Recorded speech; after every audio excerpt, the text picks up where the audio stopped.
Hello, humans. It's been a minute. I am Dan. This is your power report for March of 2026. Lots of things been going on since our last episode.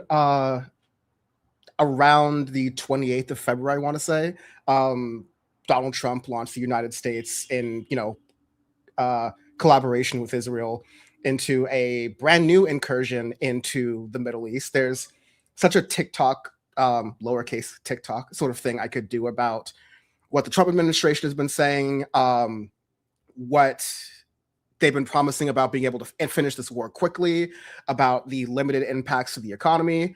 Let's just say we are just shy of a month into this entire incursion, and also not to mention just shy of about 1,000 days since the October 7th events that led to Israel's war on Gaza and Palestine.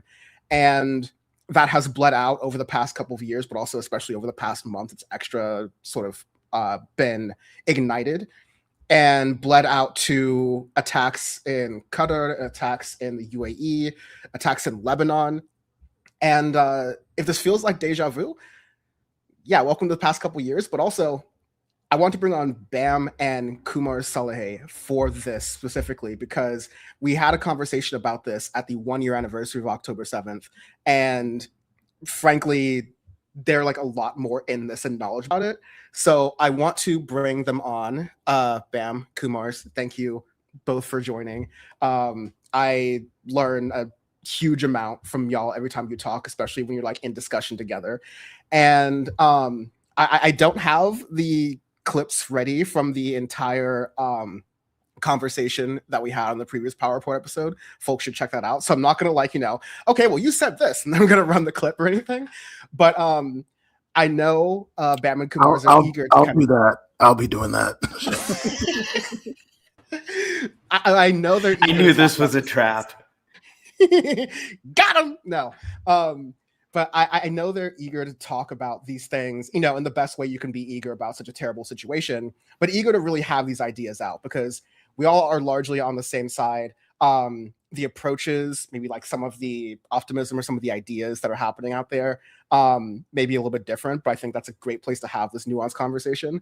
But I wanted to kick it off with you, Kumars, about this is the first time we've really talked on Wax a lot about what has happened since just the 28th of February of this year, when it relates to Iran, when it relates to Rokeya, your co-host on the Delete Your Account podcast, which I should recommend folks check it out. I will be plugging accordingly if you don't.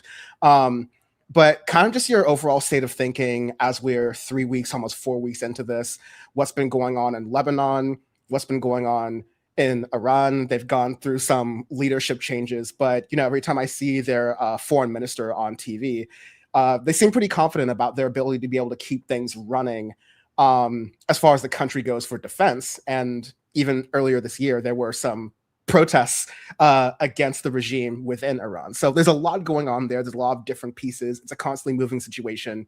So just like broad strokes, Kumars, I want to start with you in how you've been reacting to this, and specifically, how do you feel like, to any sense we can get down to, through a lot of Rokeya's work, the Lebanese people, through maybe some of your connections, like the Iranian people, like how are folks thinking and feeling right now when it comes to this Israeli and US-led sort of incursion?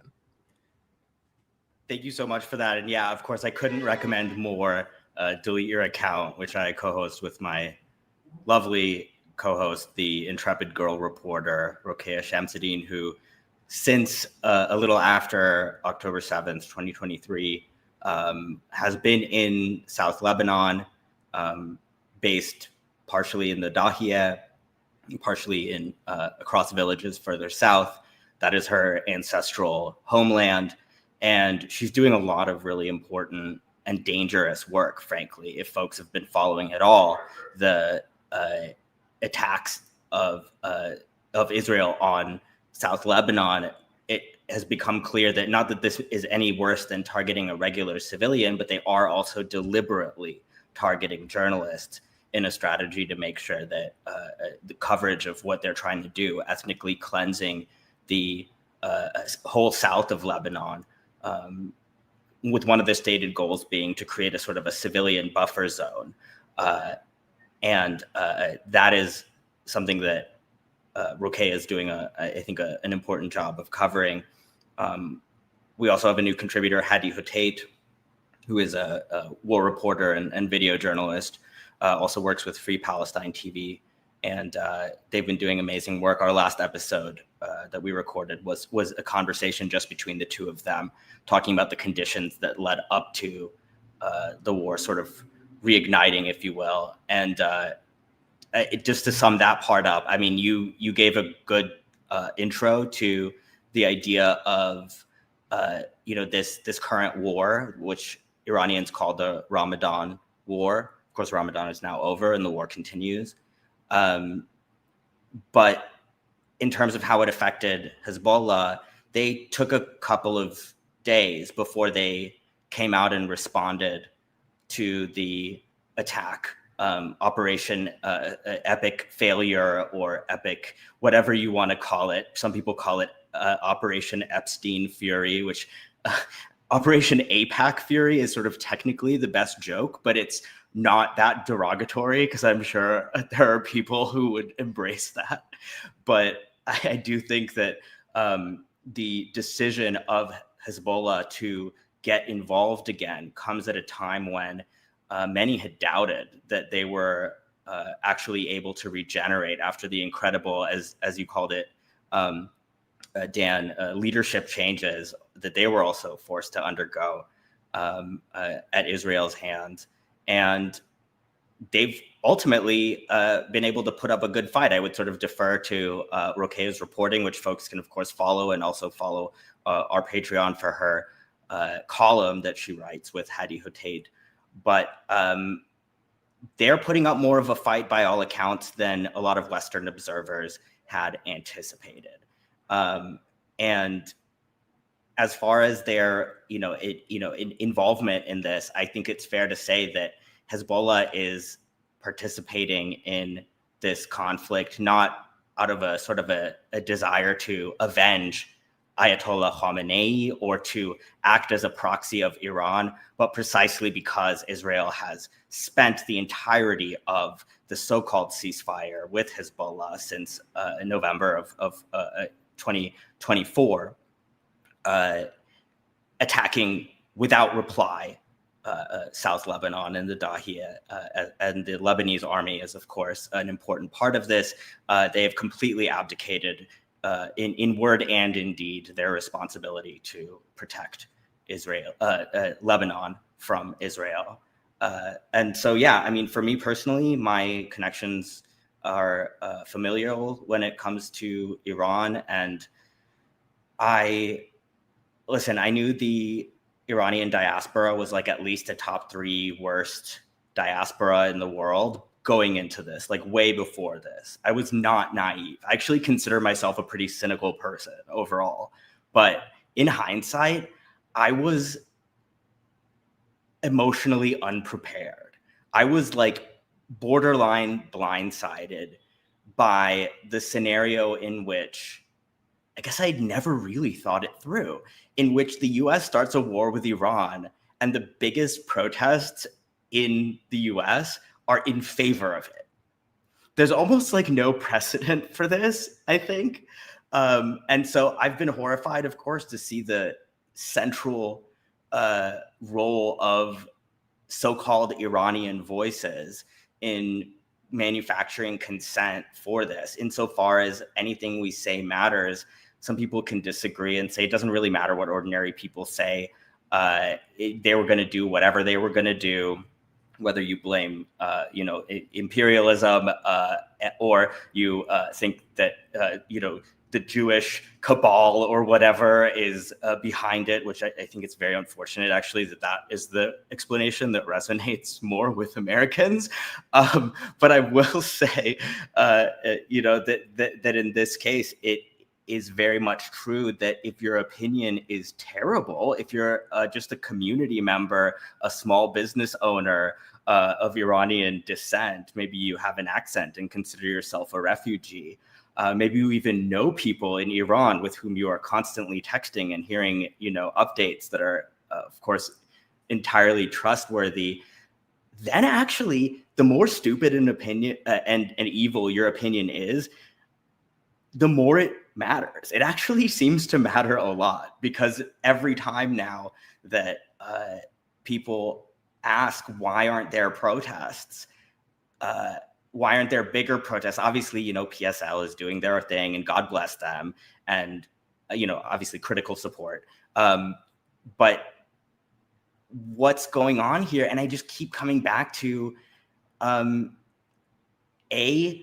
fact that this government, the Iranian government, is so demonized that, and I'm not trying to call anyone out here, because I think this is sort of a casual, I've even done it myself, after committing not to do it and lecturing others about it. I think there's like almost an inability for the Iranian diaspora, and then anybody that hears about it through the mainstream media, to not call it the regime, right? Which is ultimately like a sort of a racist demonization of a government that, whatever its flaws and whatever their grievances, most Iranians who live in Iran consider legitimate.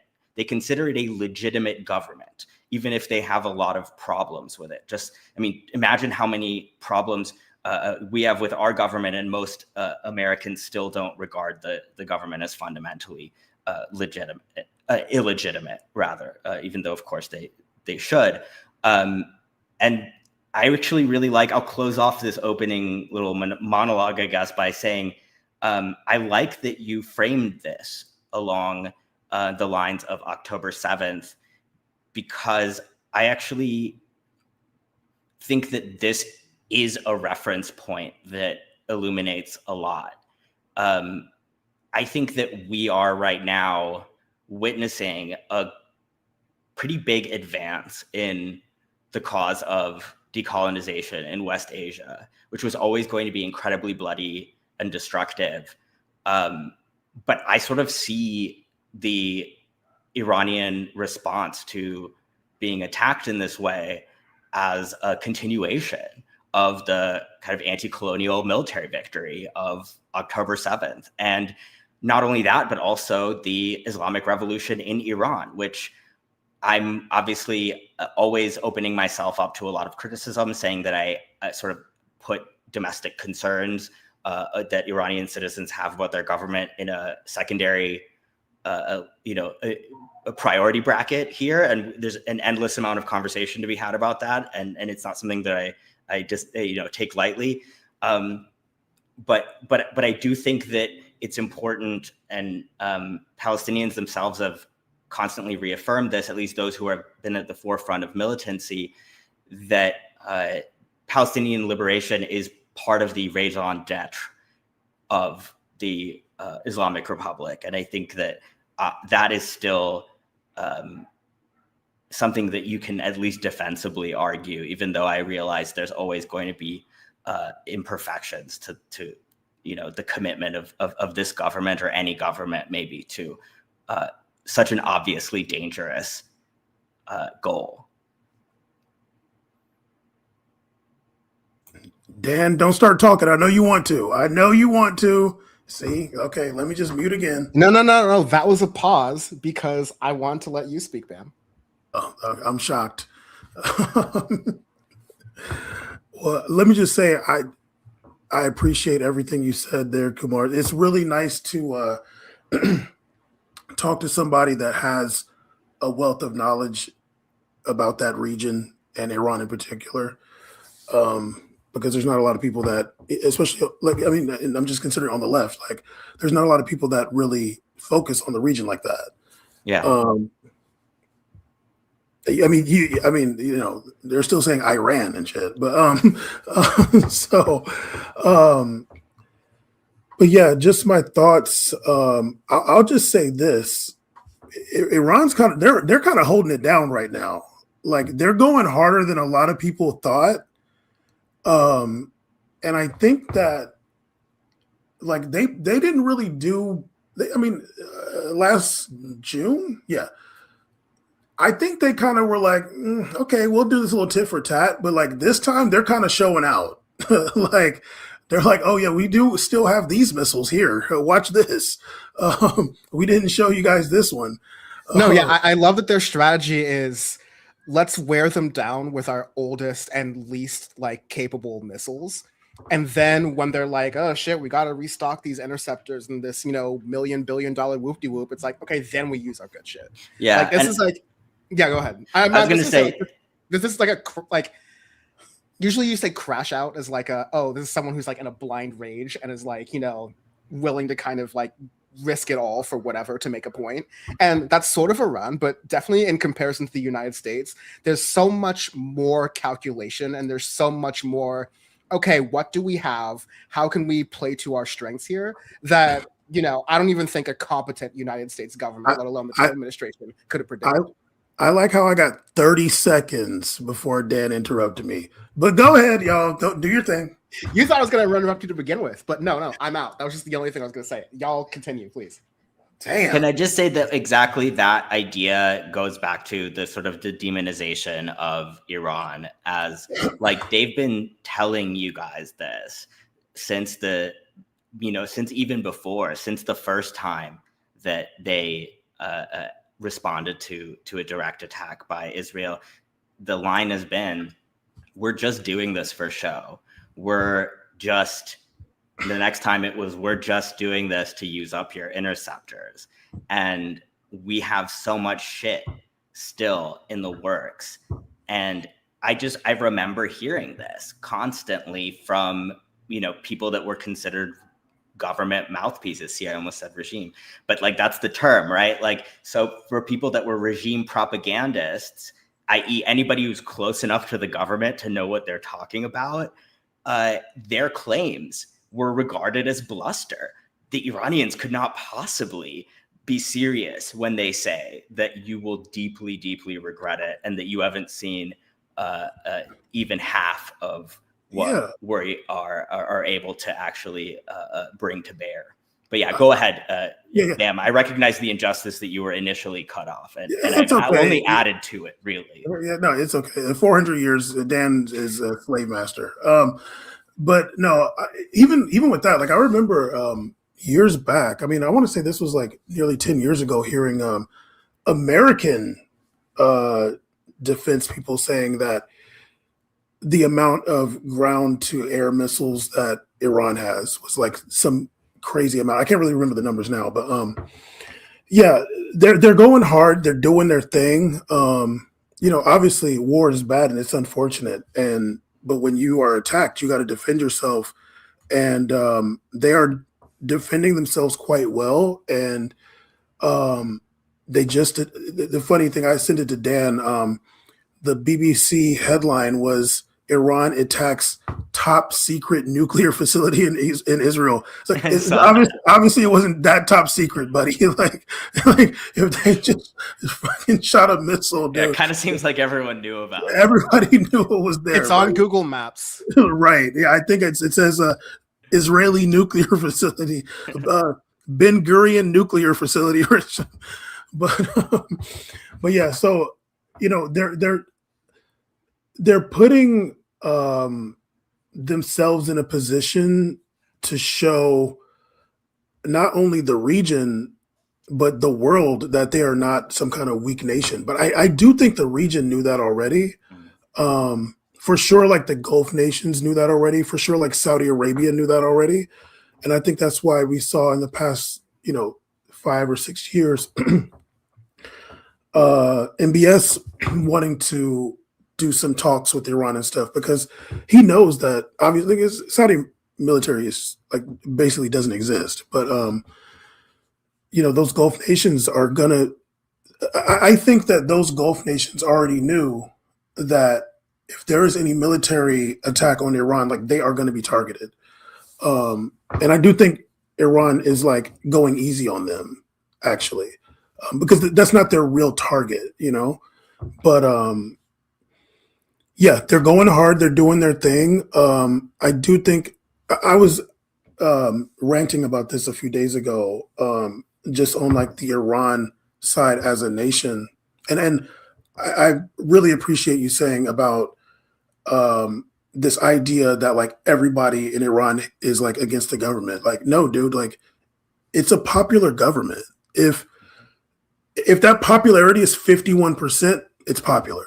Like, but everybody in the whole world hates their government. You can't go anywhere in the world and somebody says, I love the government. You go to Norway right now, voted the happiest place in the world. They're going to say, oh, the government's bullshit. They're doing this. It's going to be either they're letting in too many immigrants or they're not giving us enough. You know what's funny, actually, when they do these polls, I can't remember who, it was like some reputable polling firm last did a study, and I think they've done more than one of these. China is consistently like in the like high 60s and 70s when it comes to people who would, like citizens of that country who would describe their government as democratic. And Americans are like somewhere in the 30s, I think, of definitely below 50%. Right. And so it's like, what does it really mean at the end of the day? This is also a government that, as my friend Navid Zarinal, who's been reporting from Tehran recently, his show is The Colony Archive on YouTube, if I can plug it.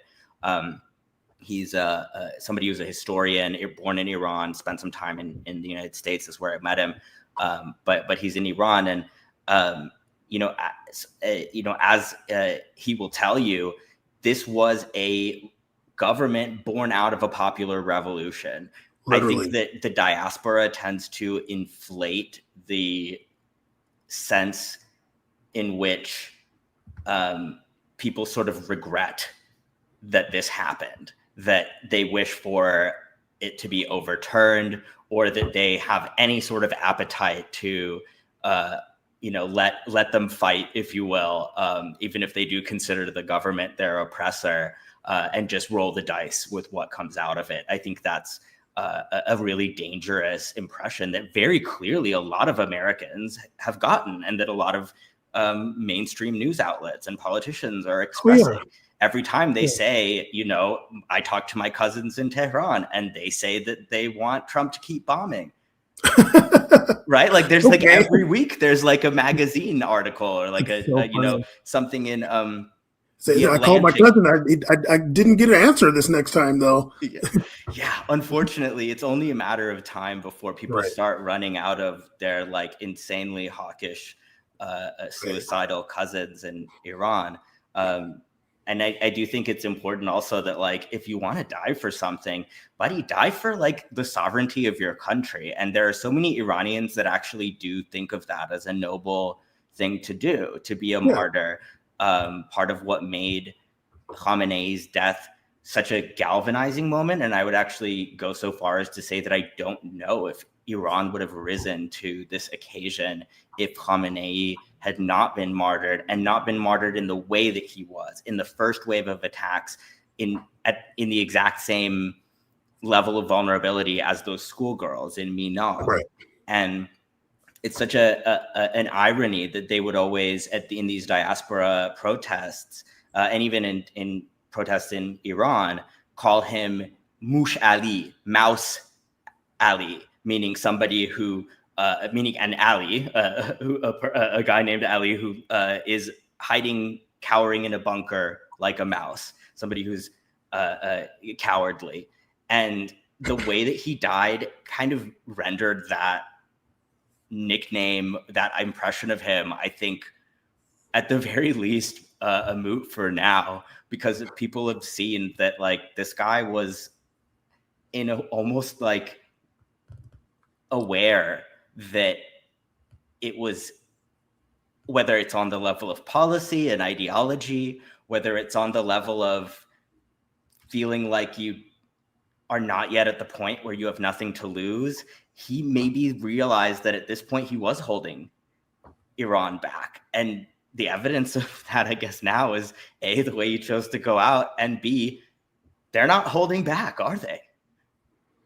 Yeah, it's funny too, that notion. I think Dan was kind of mentioning this too, like these different leaders in the government and military have been killed, and like Iran is still fighting. But I also that also goes back to this kind of like, and not saying like Dan is saying this, but like this idea that like it's just it's really racist. Like if Trump died and like JD Vance died, and America's in a war, like people know what to do. Like, you know what I mean? Like, it's not just because, oh, the leader died and then this other person died. Like, actually, the president would be Mike Johnson. We know this specifically. Yeah. You know what I mean? Like, so it's like, yeah. And they're in these different generals, like there's a bunch of them. So they'll figure it out. Like, they already know what to do. Like, they're not going to just run around with chickens like with their heads cut off because these few people died. And also going back to the sentiment of the popularity of the government, like, I saw videos of the president like walking around in the city and stuff. And also we talked about this one time on PowerPort before. And I was comparing Iran's democracy to America's democracy. Like, they're both flawed democracies. Every democracy is flawed. And I'm like, okay, they got the supreme leader, Ayatollah, and some Majlis or whatever, Supreme Council or whatever, and they vote for presidents and mayors and whatever, I'm sure governors, I don't know, the Congress and stuff. We got the Supreme Court. We didn't vote for them. Trump got all his people in there. We did not vote for them. And they are ideological. You know, people will say the Republican appointees, the Democratic appointees, they have differing opinions. So, like, you know, obviously I never lived in Iran. Like, I don't know, like, to what level it's corrupt on a street level. Like, I have no idea.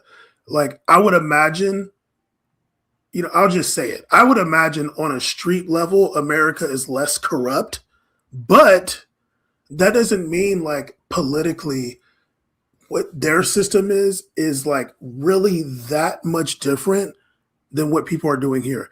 They be like, I don't think it was like this last election. I forgot which election it was, but they're like lining up to vote for the president. Like, and I'm sure it's not just the president, it's for some other people too. You know, I'm not seeing the ballots, but there lines out the freaking thing. They care about their democracy, just like people do here, you know? Yeah, so, the losing candidate in that runoff, if you're talking about the last one, got 13 million votes. So, like people are there. That means that there are people that support the government. Like, yes, he was also incidentally the more conservative candidate running against Pezeshkian. Right. So those are actually your textbook government supporters. Besides people who might say, "Well, listen, I would rather." Side with the devil I know, the devil that at least regards me as a member of their own people rather than as a political pawn and cannon fodder. Right, and that cannon fodder. Yeah. So yeah, like I don't look at Iran like, I mean, if you look at the region, like Iran has like a brilliant, thriving democracy compared to Saudi Arabia, compared to Egypt, compared to like all those, the whole GCC, they're all kingdoms. Like there's not even a semblance of democracy in those places. There's not a semblance of democracy in Egypt. They tried it. They literally tried it. They didn't like it. Thank you. Like the people said, we're good. Actually, like we want the military back. Like literally the people did that. So like the concept, like Lebanon has like a level of democracy as well, but like the region, when we're really talking about the region, like Iran has like a political culture that is more similar to like what's going on in the quote unquote West than any of those other countries. It's really just because this is really the one country now that like Syria is what it is that would stand up against Israel, stand up against what America and Israel do in the region, have a level of animosity towards really my great Satan in the region, Saudi Arabia, have a level of animosity towards Saudi Arabia and these other places. But you know what? Okay, and I'm going to stop now, but I'm just going to say this actually too. As an insider, which I was for 10 years and then sometime after, I will say this. I think that Iran probably wouldn't necessarily have the animosity towards the GCC countries. I think it's more them, because spending the time that I did in the Sunni Muslim community, I will say without a doubt, like I have no problem saying this, the like religious Sunni person has more animosity towards Shia people than Israel. Like 100%. Yeah, no, I know you're right. No question. They have more animosity. Like the religious person has more animosity towards Shia people than Israel and America, and like way more than they have for like America. But like for Shia people, it's like disgusting levels of hate. Like disgusting. And Yeah, I know. I've witnessed it. Like I have been there for it. So yeah, It like sucks. Iran, And you're doing your thing. the only exceptions really are the Palestinians, who are so oppressed that they've had to like see things from the perspective of the people who are trying to help them. But and even some Hamas, of them are ungrateful, frankly. I'm sorry to say that. No, even Hamas during the Syrian civil war, they said we're leaving Damascus. We're not fucking with Iran anymore. They crawled over to Qatar, didn't work. Had to go back to Damascus. Exactly, yeah. Had to go back to Iran. Hey, sorry guys, Yeah, and I think you mentioned almost said Hezbollah. You mentioned Lebanon and the political system there. In some ways, I mean, yeah, you could say the U.S. system is sort of the equivalent of the Guardian Council is Wall Street, maybe, or whatever the sort of industrial, financial conflagration of interests is that we would consider the American Guardian Council. They select based on somewhat different principles. There's probably corruption is more of a structural component of the American system rather than a defect like it is in Iran. But in Lebanon, the system is actually really not set up in a way that benefits any particular elite in Lebanon. It mostly benefits Israel and the United States, because what it does is takes the large number of Shia Muslims in the South who actually have to bear the brunt of Israeli expansionism and actually end up doing the work of defending the homeland against Israeli encroachment. They're functionally marginalized because each of these roles has to be filled. Prime minister, president has to be filled by somebody of a different minority. So right now, the president is a Christian, Joseph Aoun, and the prime minister, Nawaf Salam, is a Sunni Muslim.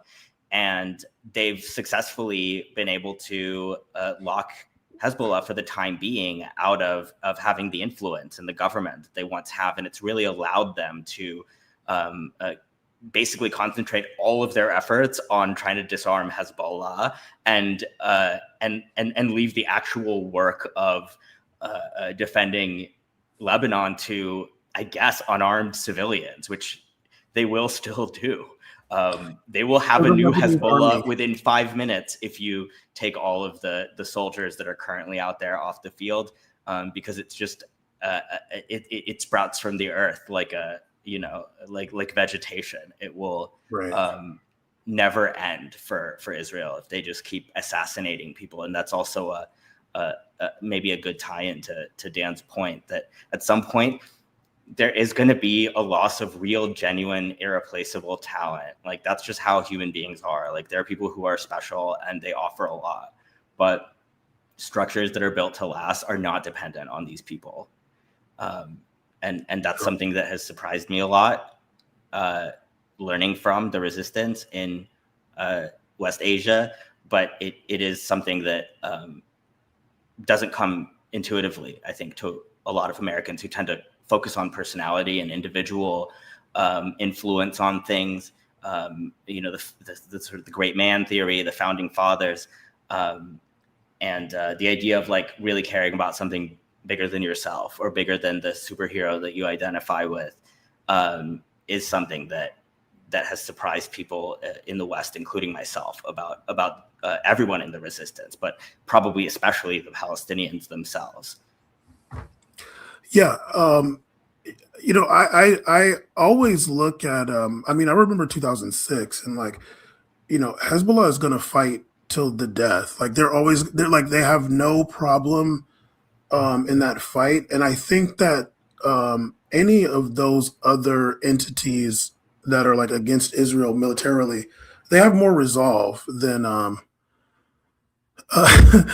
they have more resolve than your average Israeli soldier. Although I'm sure there's some Israeli soldiers that are like, raring to go and wanting to go kill some Arabs. But like for the most part, like that's really not what they want to do. No, they're a settler colony. They need those guys. Like, yeah, they like, and especially I would imagine like they, just the idea of like constantly, because I mean, like if somebody invaded America, like Americans want to have fun, dude. Like you don't want to fight. Like we're just like girls in that way. Yeah, yeah. You know what I mean? Like don't want to like have to do it. I would imagine like these young soldiers in Israel, it's like they don't really want to do it because they're not looking at it like somebody came and invaded us.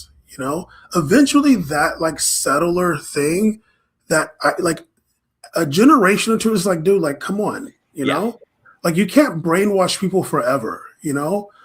I'm looking at Israel, like, I wonder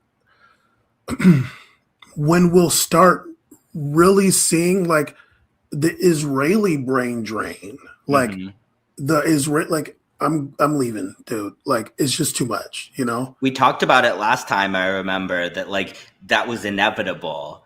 It's for sure. With the decrease in security, the impression that Israel is no longer invincible, that in and of itself would drive a lot of the more liberal, professionally trained, secular-oriented people to leave, and it's just going to eat itself because you can't. You can't have a country full of religious fundamentalists who half of them don't even want to serve in the army. You can't have a country just like a bunch of Orthodox people. They just want to read Torah all day. Yeah.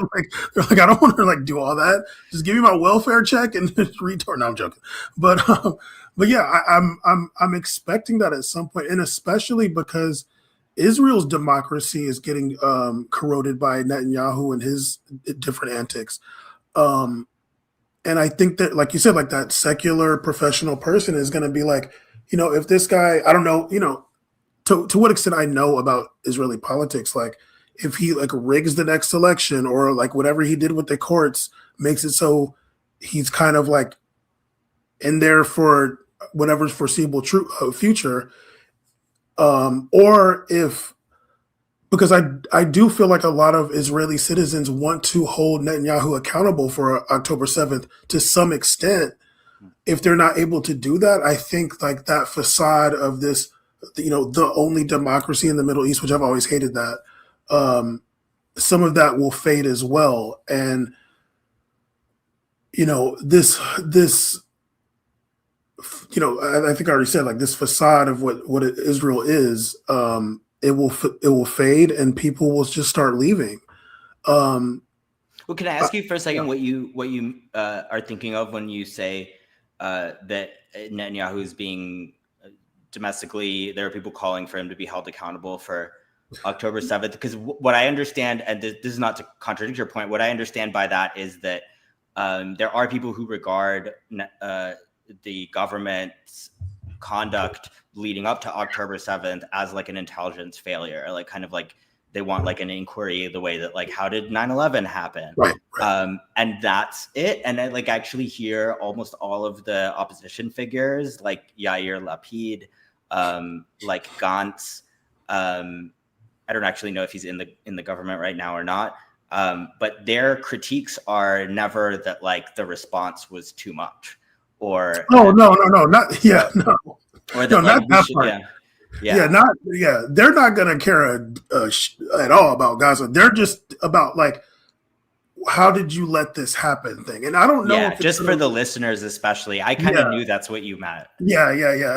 No, they're not gonna lift a finger. There's not being one gavel for a Palestinian life, not at all. But how did you let this happen? I think that, not to like sit here and try to give credit to Israel, but they are like, they'll put their prime minister through the ringer. Like one of them fools is in jail or was in jail. I forgot which one. I can't remember. But I think that their political culture is like, it doesn't matter who you are. Like, you're going to answer to us. And Netanyahu's time is coming. at some point. And if it doesn't come soon enough, I'll say, I think that will just corrode that idea of the democracy in Israel, which is something that I would imagine they take a lot of pride in. You know, that like the standard Jewish or Israeli citizen has a lot of pride in like their nation's democracy, just like people here and stuff, you know.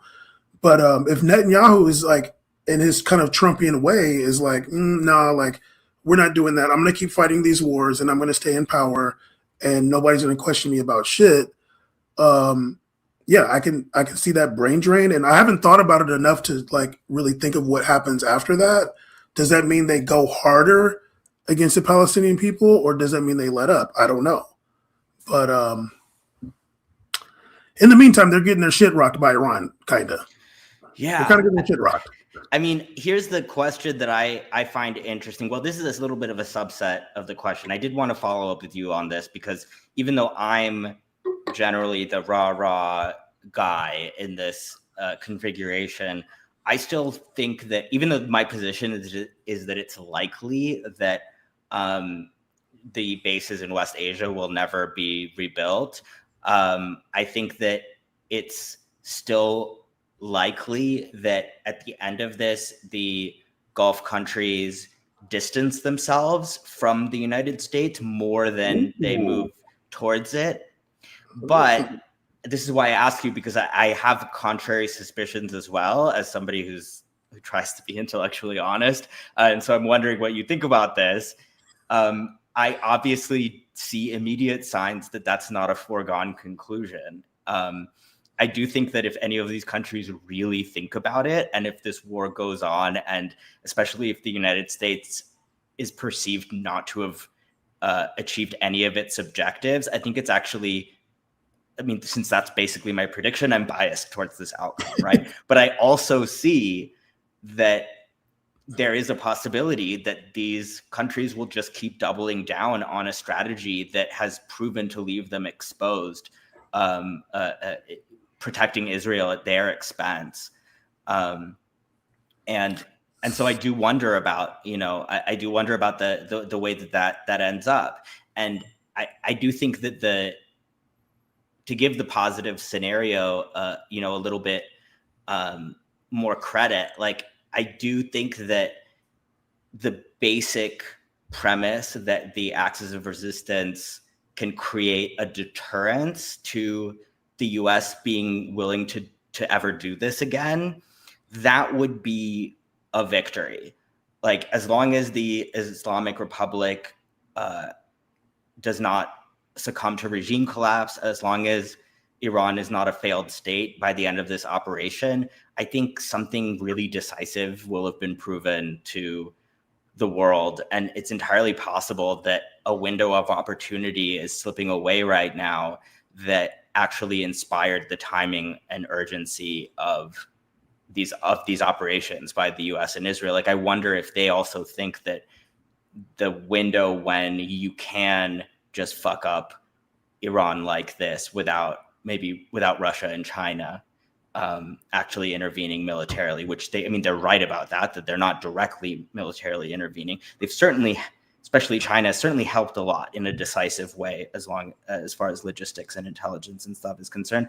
But it's entirely possible that they, looked at this and said, we're probably not going to get as good of a shot at this ever again, as our influence kind of continues to wane a little bit. And yeah, so I do think that this was always the threat that Israel had, was that we're going to sick the US on you. And if the US is no longer willing to bail out Israel, Israel doesn't really have that ace up their sleeve anymore. Obviously, the nukes that they literally have hidden up their sleeves is the real ace. But this threat of, and that may yet happen. So I'm not, at all ruling that out. I'm not at all being glib about that. But this threat of the U.S. attacking was officially the last line of defense for Israel. And I think support for another, as Trump is calling it, excursion or expedition or adventure, or they might as well just call it like a safari and be done with it. That's basically what they're, treating it as. Let's just go over and shoot some animals. And I do think that the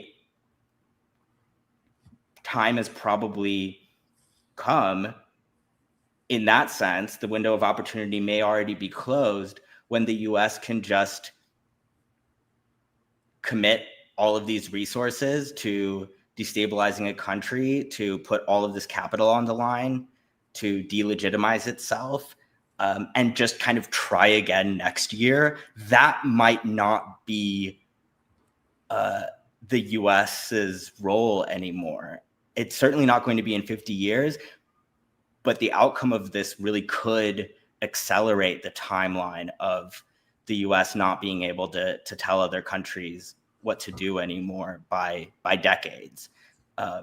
Conversely, I think that if the US somehow is able to turn Iran into a failed state, maybe Israel does nuke Iran in a desperate sort of last play. It's absolutely not. That's presumably why they have them. So it's not out of the question at all. But if that does happen, I think conversely, it sets a lot of the hopes that we have for a so-called multipolar world with a little bit less of an imperialist kind of mafioso style of superpower governance. I think that timeline gets knocked way off course. I think that has to be a chief concern also for Russia and China. And I'm actually not sure that they're, for all of my standing for, a tanky third worldist, benefactors like Russia and China, I don't think they're taking this seriously enough, actually. Oh no, I mean, when last year when I was saying they're bombing Iran, is this going to be World War III? I'm like, Iran doesn't have military allies like that, unfortunately. Like, they're going to share some intelligence or something in secret, but like, they're not going to risk one soldier for Iran. Like, that's not going to happen. But kind of going back to what you were saying, I was talking about this before. Like, I don't think I think the fact that there haven't been troops on the ground is a big thing. Like, I was seeing something about like, why haven't there been protests like that? And I'm like, because it's missiles. Like, when troops are on the ground, then people think of it as a war. Like, so when I'm thinking about this, like, yeah, it's a war, but it's like there hasn't been an invasion. And I don't think you can invade Iran. Like, I don't think it's possible, really. Like, how do you invade Iran? Like, you have to get to Tehran, and how do you get there? Like, as long as they have a military, you're so exposed to try to get there. I don't think it's a thing. Like, the projections are that you would probably need 500,000 additional troops just to take the coastal regions that would allow you to open up the Strait of Hormuz, much less take any sort of other major cities or anything like that. Yeah, and it's like, there are obviously there's cities in the south and like, near the Iraqi border and stuff, but like, the city is Tehran. It's way up there. It's just like mountains and shit. Like, where do you invade from? Like, are you going to station all those troops in Iraq? Like, are you just going to have an aircraft carrier over there? Like, it's going to get destroyed. So I don't really think that they're no. I don't really. I think I've done really good on this, and I don't want to cut you off, even though I am. But I wonder why I'm the one always getting cut off, though. Interesting. Pure unadulterated racism and like my Belgian ancestors speaking out and like, really wanting to come out in this. But I just wanted to buttress this by my favorite quote from my boy, the foreign minister of Iran. Because I think that phrase, oh, and that's when he knew he fucked up, is so exemplary in this moment here that I want to play. It's just a 30-second clip from Al Jazeera. And then, honestly, I want y'all to continue the conversation. Okay, but are you going to show my picture with the Ayatollah or what? I said you could queue it up. I didn't say I was gonna do it off the rip. I said that's you're gonna queue it up. I'm producing right now, but no. This given the context of like what it would look like for ground troops in Iran and like what they think about that. Came here for a regime change, perhaps they came here for a rapid victory, so they can control everything. But they have failed. The system is working. The commanders have been replaced, and the supreme leader is going to be replaced. Are you afraid of a U.S. invasion in your country? No, we are waiting for them. You are waiting for the U.S. military to invade the ground troops? Yes, because we are confident that we can confront them, and that would be a big disaster for them. Bell to ass politics. I really love to see it. Like, we're waiting for some of the most gangster shit I've heard geopolitically in my entire life. I was actually saying that before he did. I'm like, yeah, dude, they would be so excited. They're so like the Iranian military. They never had a chance to shoot at Whitey like that. They were shooting at Arabs, they were shooting at Iraqis and shit. They're like, we want to shoot at Whitey, dude. I guess those people that shot at the Iraqis are dead now, probably are too old. But yeah, like that, I just when I think of and conversely, I was going to say this earlier, but conversely, the idea that it's really kind of hard to invade Iran or maybe impossible. Also, I think about the Iranian civilians. Like when we've seen the war in Iraq, a lot of civilians were able to leave and go to Jordan and go to Syria. Mm-hmm. When you saw the war in Syria, a lot of Syrians were able to go to Turkey and go to Lebanon. Like the Iranian civilian, obviously it's a much bigger country. And I would imagine that, they're able to go to different cities that have not been targeted. But, I just don't know like where the Iranian civilians able to like escape the missiles and stuff, or if they necessarily need to, I'm not sure. But I do think of both things when it comes to like the land itself. Yeah. And I have to admit, to tie this back into a point you made earlier, I have to admit that I hadn't fully thought through the fact that there still aren't troops actually officially deployed. I mean, they're deployed, but they're not on the ground in the battle, whatever they call it, the field of arena, theater of war. Sorry, I was like fumbling around for this like highfalutin term, like I'm some sort of military expert all of a sudden. Although I think that's probably like a good hobby for everyone to take up, considering the world that we're entering. Maybe a basic sort of working knowledge of military history and jargon is necessary. But I do want to say that does hit home for sure. It's very plausible. I do also think that it is going to be really difficult to counter program and get people galvanized about potentially smaller troop deployments if people just hear that, oh, it's the Navy SEALs or whatever. Oh, we sent SEAL Team 6. Like nobody fucking protested killing bin Laden. They were just like, oh, a bunch of cool G.I. Joe guys did it. And we're all very grateful to them.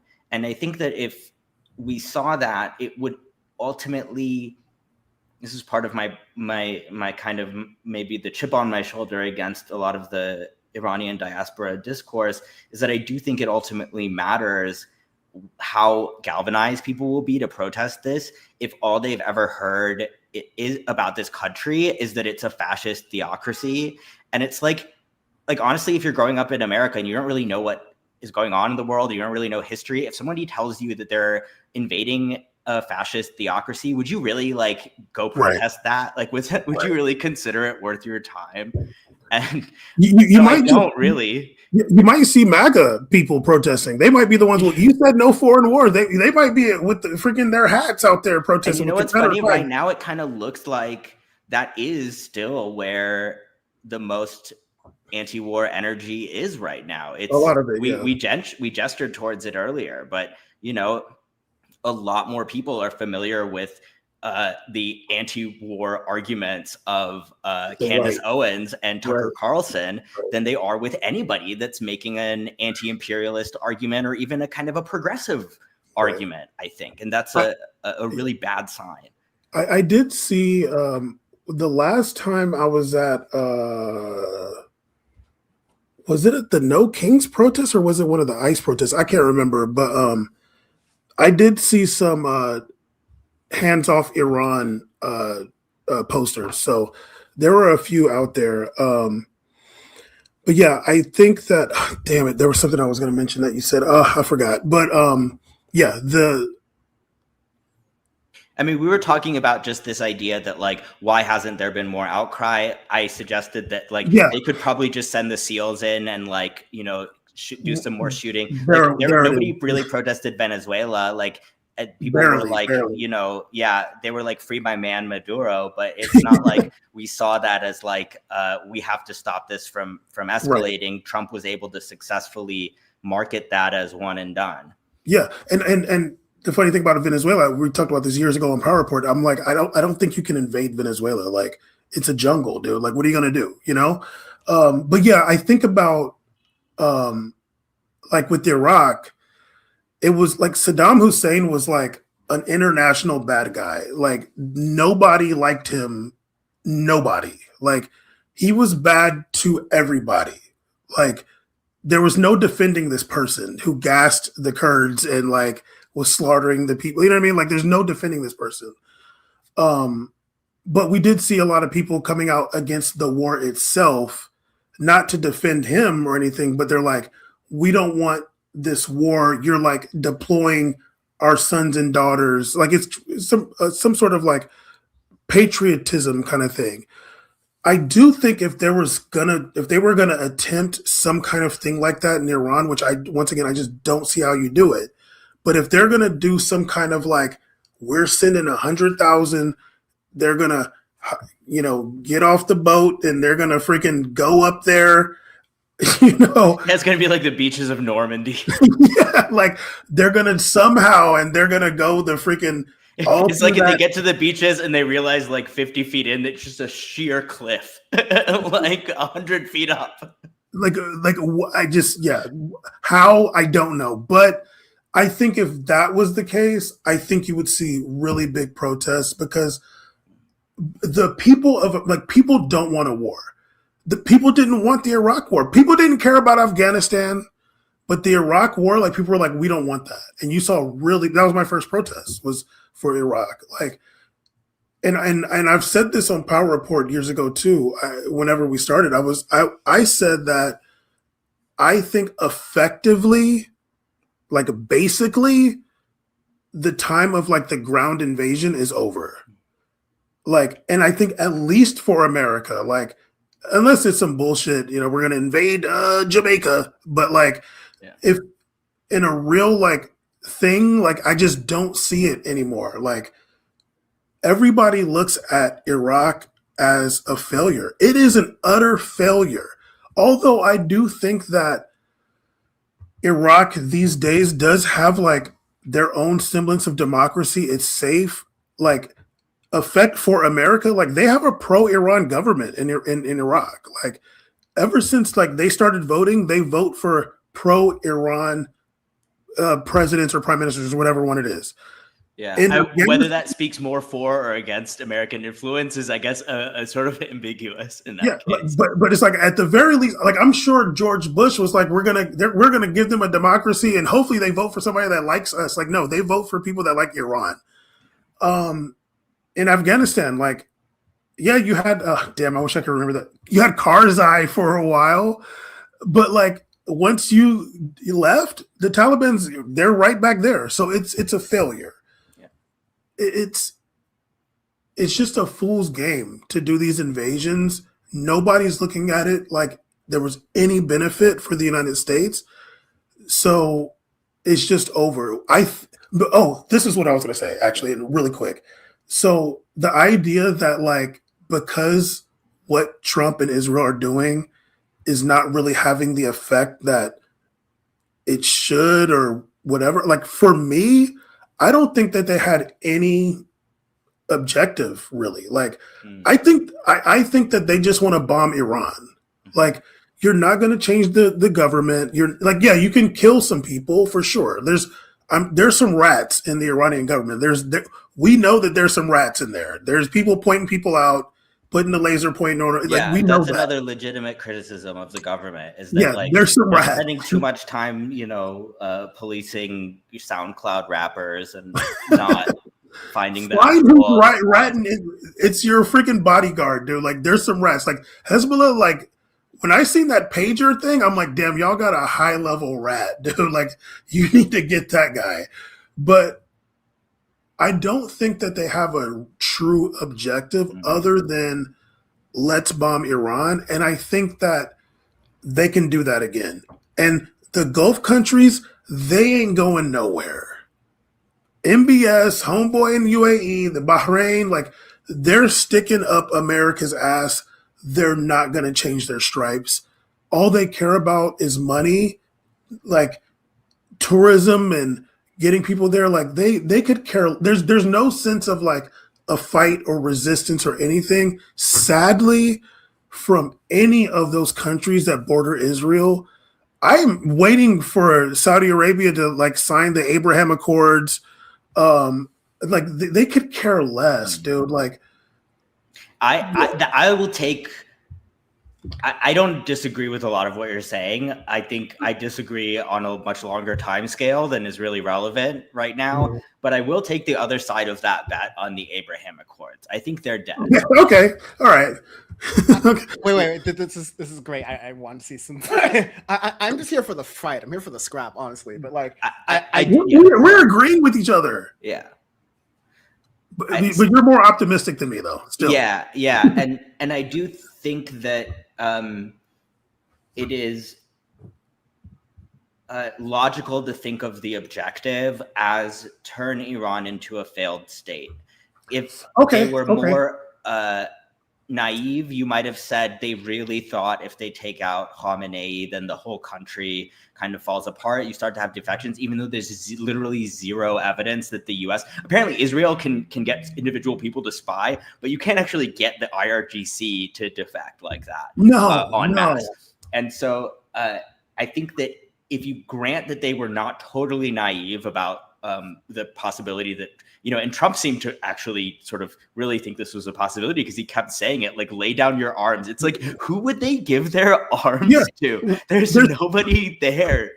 You can say that when the American troops are there, but not exactly. Like, you're going to lay it down. Would you just pick it back up? Like, yeah. And I do think that that sense of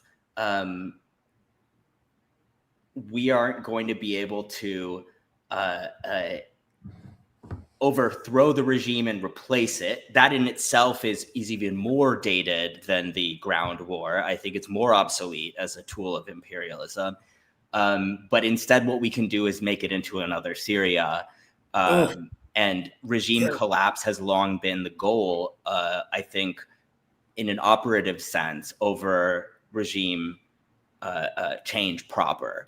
And so I do think that the other side of this is it is really scary. I think that the nuclear scenario in which Israel nukes Iran plays into this. I think that's part of this outcome if it does get to that point. But I wonder if, again, I'm thinking optimistically here, but I wonder if in the event that it doesn't come to that, in the other timeline,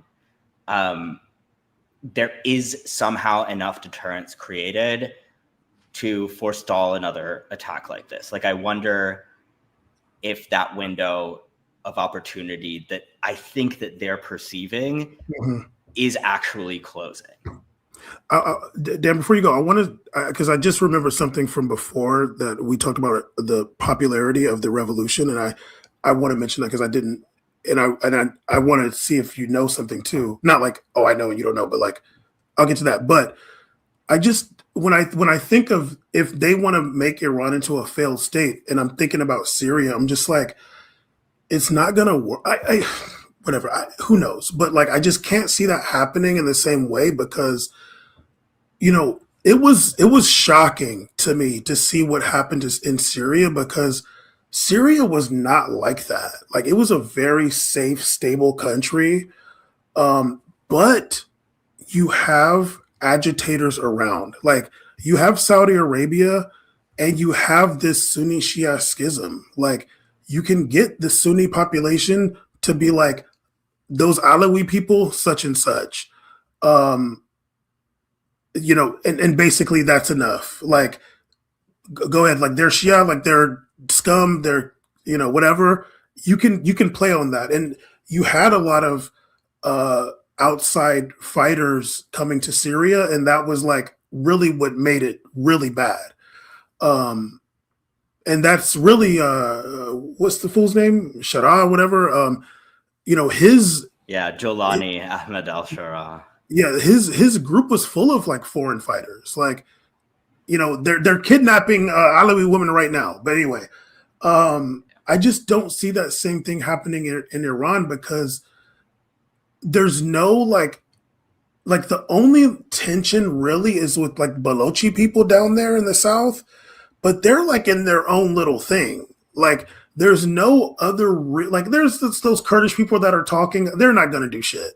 But like the only real like armed group that has like a sense of we'll like separate from the government is like the Balochi people down there. But they're way down there. And Iran could be like, okay, sure, whatever. Like, what's the point of fighting this fight? Take your land there and go fight Pakistan some more. And the countries around, like Saudi Arabia can't send anybody to go. Like it's just because it's a entirely different ethnicity, language, and religion. So I just don't see that happening. But what do I know? But I want to go back to what we talked about, the popularity of that revolution. I can't think of too many revolutions where the military sided with the people. Like the military who's taking their orders from that guy said, no, we're with the people. The only other one I can kind of think of is in Portugal, in the Carnation Revolution, where the military is like, we're done. And it was a little bit different than Iran, but that is like a true popular revolution. Like that is not the American Revolution. That's a totally different thing. Yeah. When you have the military with the infantry and the commander, the general, the lieutenant, all up and down saying, we're done. And we're going to choose a whole different thing and y'all are out of here. You got to go to Ohio. There's not too many revolutions like that. And those people are still alive. Mm-hmm. It wasn't that long ago, Yeah. And actually, I think that's another point to be circumspect about a little bit, because I do think that there's a risk, or maybe there was before this moment, where the stakes of the national sovereignty struggle have been made so clear, but there was certainly a risk up to this point that younger people growing up in Iran would lack that perspective of why can't we have the nice things that people in the West have? Why can't we have the nice things that like the fraction of the population of the Gulf states that's actually citizens has? And it's like, well, you answered your own question, first of all, because you're not a former colonial power and you're not like a nouveau riche vassal state with an entirely imported labor force. And like there aren't enough Afghans in Afghanistan, to say nothing of the very poorly treated refugees and migrants in Iran, to like build the Riviera that some of these Iranians, especially diaspora, but unfortunately, especially because of media, not exclusively in the diaspora, envision. It just wouldn't work. And I think that in a way it might really be, I think somebody had a joke that was like, like the Islamic Republic tried for 47 years to get everybody to support Iran. It only took Israel like 18 days or whatever. And I think that there's something to be said for that. That like last time I came on the show, I also kind of expressed my dismay, but also acceptance that like the age where we can expect that Western activists pressuring their governments to change their policies is going to be divisive, yes, maybe decisive, or that it could really ever be the main reason why the U.S. or Europe changes their foreign policy. I do think that also we kind of have to realize that we're not in the driver's seat anymore, and that people in the region are advancing the cause of decolonization on terms that are their own, and it's ultimately more out of resistance to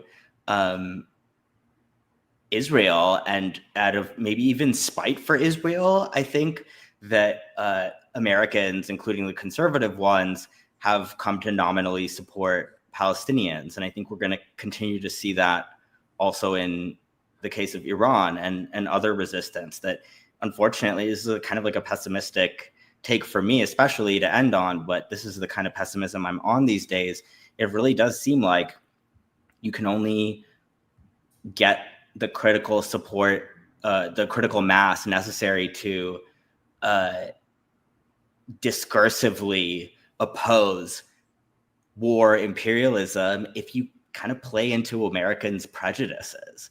And that's why I see some anti-war activists even trying to say, listen, we all know that imperialism is a thing and nobody controls Trump. But if it resonates more with people to say that Israel is dragging Trump into this, then let them, have their sort of nationalistic fantasy, right? Instrumentally. And I find this really, really, really dangerous. I do too.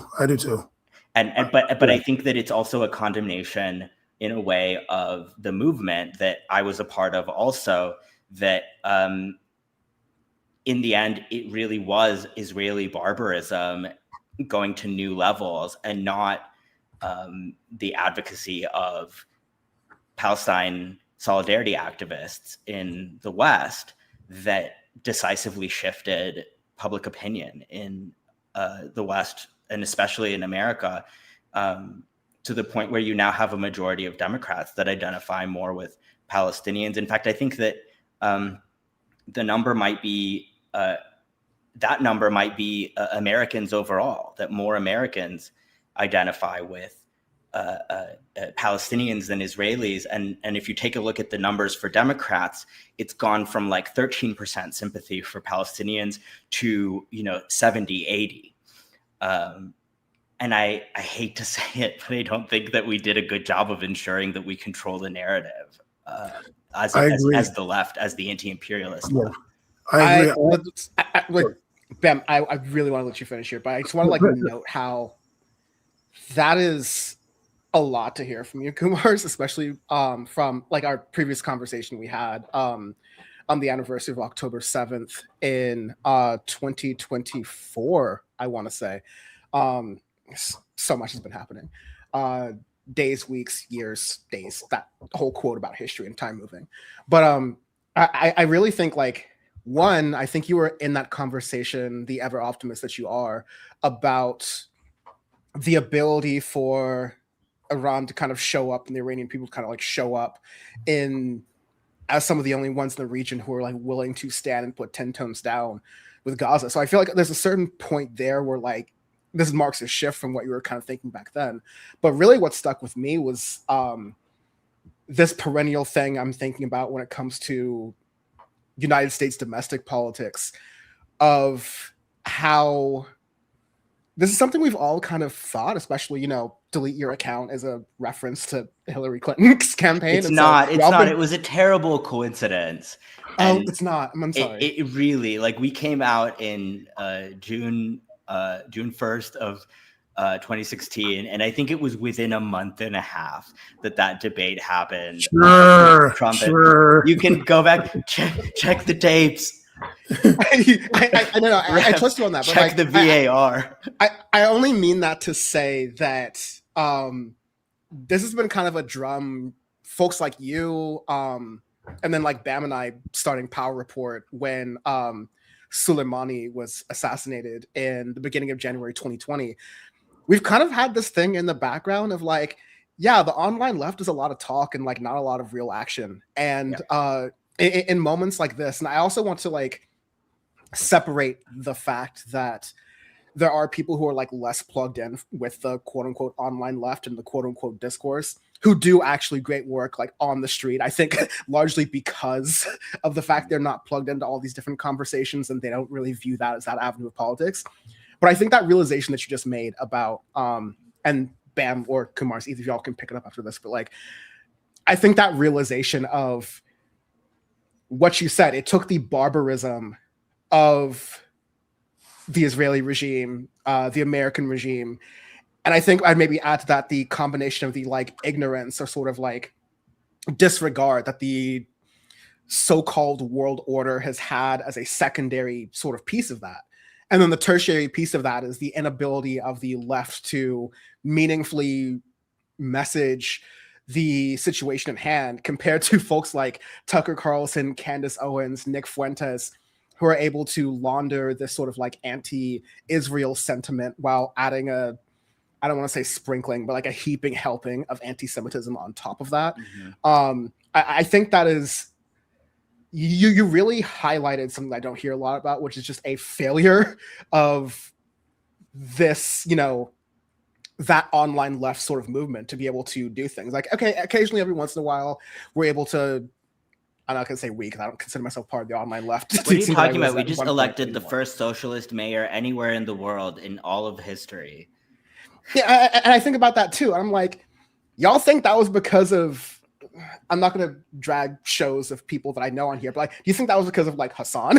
Or like, do you think that was because of like any of these other like media figures, right? No, that was... In fact, we just had... I actually find it ironic that I somehow remembered to bring this up because I planned on bringing it up and then I forgot, but you've brought me back to it. On that episode, do you remember who else you interviewed? Yes, I do very much. Kat Abu Ghazaleh. And we were talking a lot more about her Palestinian identity. Exactly. Like post October 7th. But also, Kat and I had a private conversation. I'm not going to spill the beans about the whole thing, but I will say the topic of that was running for office. And then a couple weeks later, she announced her campaign. And, you know, like there's a whole left ecosystem, Majority Report, Hassan, all these other different places that were boosting her up. And, you know, as typically happens with the left, there's also an ecosystem of people who are like, oh, she's not left enough because of Taiwan or Ukraine or this. I'm one of those. I'm sorry. Listen. I thought her Taiwan statement is her actual stated policy is outrageous. It's to the right of Trump. Like, assuming she knows what the ending strategic ambiguity means, which I think she does because she's... Anyway, I'm sorry. My point, I'm not going to rag on her. I just wanted to bring it up because she did recently lose her primary to Chicago, Illinois' 9th district. Right, to a candidate who was considered more conservative from my understanding. And a big critique of her campaign was that all she really had was this left media ecosystem. And that she assumed that because she made videos for Media Matters and cultivated a kind of side brand around it, that would translate into, you know, you can just come to Chicago as a carpetbagger and run for office. And I think that I was also naive. We were all naive. I think maybe not Bam, but we were all naive in the Bernie years, the first Trump era, in you know, maybe even leading up to the early 2020s, about how much cultural appetite there was for left politics and the idea that for me it was a train that I definitely got on, and I let myself get way too carried away, because then it broke my heart. Then I realized that like all my impulses that were like, when we prioritize like cultural entertainment over putting out the right ideological message, we ultimately play into the same tendencies that ultimately lead Americans to not want politically relevant material in the first place. If you have to make everything edgy and dirtbag in order for them to think about other people and have empathy, then, at the end of the day, they're in it for aesthetics that can be reproduced with almost any politics. And I think we also talked about this last time I was on, that like I still feel like we suffered a lot of depoliticization in the last few years, where people still to this day, and I think probably Zoomers are divided on this, but I think still to this day, there's people that have a big appetite for politics, who are constantly informed, who are more informed than we were when we were their age. This is how I at least see some of my students. And then there are a lot of people that are in a way more hardened in their apolitical stance, in their indifference, than people who in our generation just really hadn't thought about it before. I am in some ways now very pessimistic about the possibility of a mass left politics in this country. Like, I think that this country might not be enough of a country for us to actually have that kind of solidarity. Like, I've started to see this country more as a war, like 3 wars in a trench coat that only allowed some of us in certain socioeconomic classes of certain ethnic backgrounds to enjoy the benefits of ceasefire for maybe, the American century. And that's probably not going to last forever either. In fact, it seems like we might be in a downtrend, a visible downtrend right now. Yeah, what Bam, like, please go after this, but so much of what you said about the left's sort of like overstated power, and sort of like even what the left is, like, within, I'm sure, at least Bam has also seen some of this too. There are a lot of, I wouldn't call them lefties, but I'd say they're like Black liberals who still feel really jaded about the Kamala Harris situation. And, that gets highlighted by other cases like Jasmine Crockett versus James Tallarico. I don't even want to go down all this whole different rabbit hole here, but I'm seeing so much more of like a cynicism, or let's inflict pain so people kind of understand the message here, because people have given up to the idea of some sort of like larger movement kind of happening and coalescing. And I think it is a lot to reckon with, because I've been wanting to talk about, insert PowerPoint caveat about how polls are at best a snapshot in time, and like we're not necessarily thinking about them. But these are cited by a lot of other political figures, so I didn't want to give this like a go. But a recent CBS YouGov poll showed that Trump's disapproval ratings, he's minus 20 in approval. Immigration, which was by folks like Anna Kasparian, was said like, oh, this is his most popular thing. This is why people elected him. So let's let him cook with ice. Sounds good. Didn't work. A Republican, Trump, a Republican, so-called, is 10 points in the hole on immigration, Iran, and then, the economy and inflation, which are kind of downstream from that, especially right now, are extreme negative points for him. And I think that I'm not going to speak for Kat, because I want to kind of like, once she settles, like, I want to get her take on this, like actually having run a campaign. And I definitely hear what you're saying. Like there's a little bit of nuance in there, and like how that was messaged and everything. But I think what a lot of people on the left see, and this is something that I was citing, was like, if Virginia elected an attorney general like making jokes and text messages about assassinating his Republican rivals, like apparently it's open season when it comes to the left. Like apparently, like there's a lot of get in where you fit in type of action that the left can do. But like broadly speaking, the left of politics, which goes from like James Tallarico all the way to maybe a Zoran Mamdani, let's say.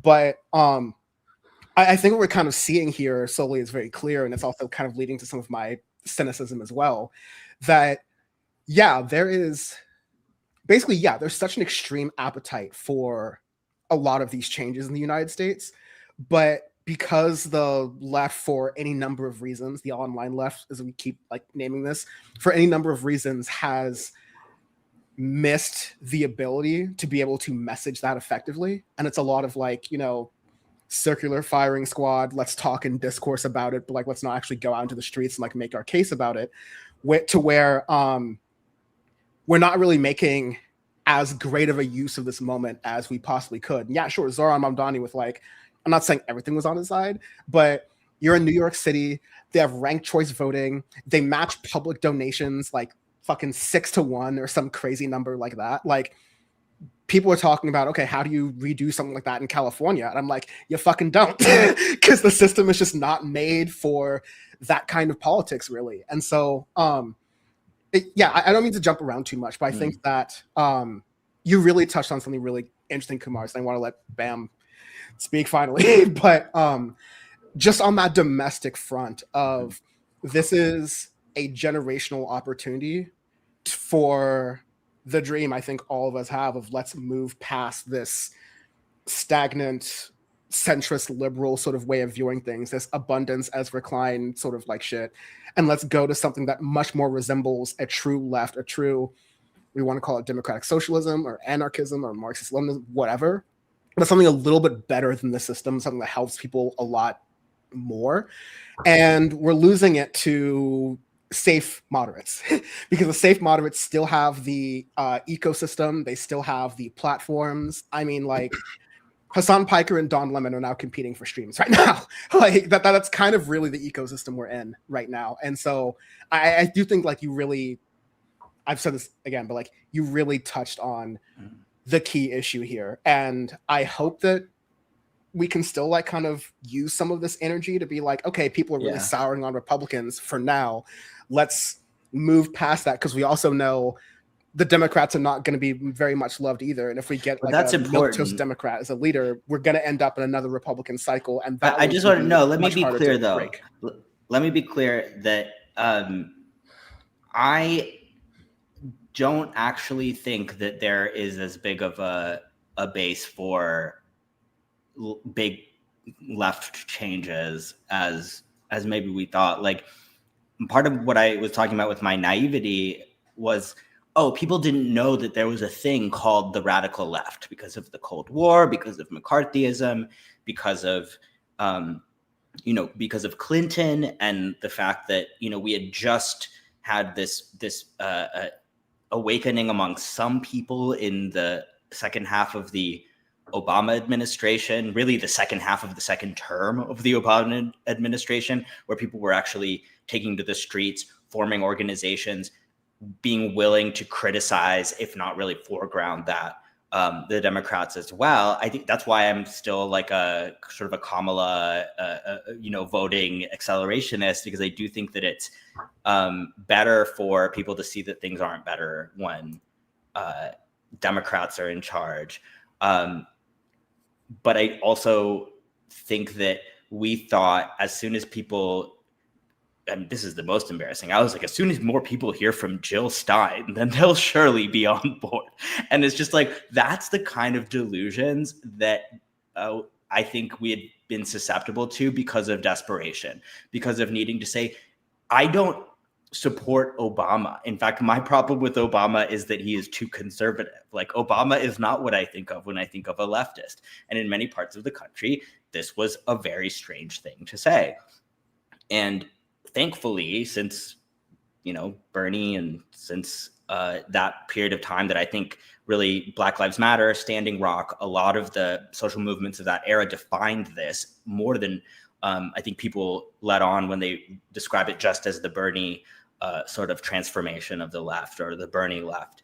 I do think that it was wrong to assume that once Americans found out what real progressivism was, that they would all move so far to the left that we would actually have some kind of critical mass for the things that the left has always dreamed of. And I think that, unfortunately, certain things like, well, for better or for worse, certain things like people becoming more woke, the growing, at least cultural popularity of, identity politics and not being racist and not sexually assaulting women and all this stuff that's, again, we're sort of on the downtrend again with regards to being vigilant about that in our culture. But it seemed like a Pandora's box had been opened that would allow us to say there's something to the left of liberalism or neoliberalism. You could even say some of it was liberalism that we had just kind of rediscovered, like FDR style shit. And all people need to do is hear about it. And they'll take it over. This was what I was always skeptical of, but certainly a lot of people said this. They'll take it over whatever, wages of whiteness they get from listening to Trump's dog whistles and the imagining the peace at the beach that they will feel after 100 million deportations and these other kind of, these other benefits, frankly, that people get from voting Republican or especially from being part of that movement that identifies with Trump. I think that we really, really underestimated at the expense of our credibility, because this is actually what American history tells us happens every time, the extent to which men would throw women under the bus, white people would throw people of color under the bus. Every person of color who's non-Black or Native would throw Black and Native people under the bus. And that's just the way this country has been. That's the way the war has been waged over and over and over. And it was truly naive to think that with a bunch of podcasts and running a few, hip social media savvy congressional candidates, we could take away the momentum of this fascist turn that's obviously taken over a lot of the West. But I that's where I feel like my pessimism comes from. And maybe I'll let Bam comment on that too, or answer your question. Well, actually, I have one more. No, I'm kidding. Bam, go ahead. I was gonna take it back to Israel and Iran, but let me just respond to this whole thing. And I did want to also ask you too, because you put the Iranian diaspora in the top 3. I was going to ask you what's the other 2, but already one of them I already know for sure. But anyway, it's a nice little island. But when it comes to everything you guys are talking about, honestly, I think I probably have a totally different idea of this as a leftist. But I always put American politics in a historical context. And, this country is so far from progressive and left, like so far from that. Like when the Bernie thing was happening, I voted for him. I wasn't like thinking that we were going to get him as a president. Because for me, I'm like, I can't see America voting for a Jewish president, like straight up. Like I can't see it. That's a very valid concern, as we can now see. It took like a few years, and all of a sudden, everyone sounds like fucking Cartman on South Park. No, I'm literally like I remember when Joe Lieberman was running. I'm like, they're not gonna vote for a Lieberman. This is not gonna happen. But for me, the way I see anything happening to where we can possibly get to the left reality that I'm sure all 3 of us would like, I just see it as a progression. Like I know how I'm going to sound to the lefties. I know how I'm going to sound right now, but I'm going to say it. I think we need a Hillary. We need Obama, Hillary, Biden, Gavin Newsom. We got to just get better. Like, it's not going to come in one fell swoop, because what happened with Obama was a backlash. Like, we got Trump because Obama was black. Whitey was like, we're pissed off. And Trump represented misogyny and racism to them. Like, Trump is a New York rich guy, and you had like two teeth Alabama redneck. For the New York guy, it's not like they would never like that guy, but it's because he represented racism and misogyny. So for me, I don't have a problem. Me personally, and I'm not mad at anybody else, whatever they want to do. I don't have a problem voting for Kamala or Biden because I don't look at this country as the country that's gonna be yeah, I don't even know what the example is in the world. Like, I just don't see it. Like, we still have so much racism, so much misogyny. We're not around it like that, but that shit is prevalent, dude. Like, and I do also believe that in this one right here in America, in this country right here, we got the worst white people. We got the worst ones. Canada has better white people. Australia has better white people. New Zealand has better white people. Brazil's white people are kind of rough, but like they're like kind of better than us though. Like, we got the worst white people. And like, until a lot of them are out of the way, because like they're not changing their mind. Like, they're gonna cut off their leg if they can cut off both of yours right now. Yeah. Fuck it. We can't have universal health care because Blackie's gonna get it. And they don't want that. Yeah, Like, and that's validated by history. You go back and you look at what prevented people from unionizing the South. It's exactly this bullshit. It's exactly, the refusal to allow Black workers even to organize in a separate Kumars, what I want you to do, I want you to go to Texas or Alabama or Mississippi. What I want you to do is not commit a crime. I want you to burn a Confederate flag and see what happens. Oh, you're trying to get me killed. I lived in Oklahoma for a year, so I do know what it's like out there. Burn a Confederate flag and see what happens to you.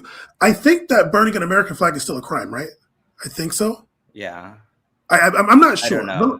Let's just say burning an American flag is a crime. You'll have a better time burning an American flag in them states than burning a Confederate flag.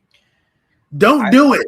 I was in upstate New York, like upstate, by the Canadian border, and there are Confederate flags up there. Kumar, I grew up in San Diego. Yeah. And I would see Confederate flags. I grew up in San Diego. I grew up like 4 miles from San Diego State University. Yeah. Okay.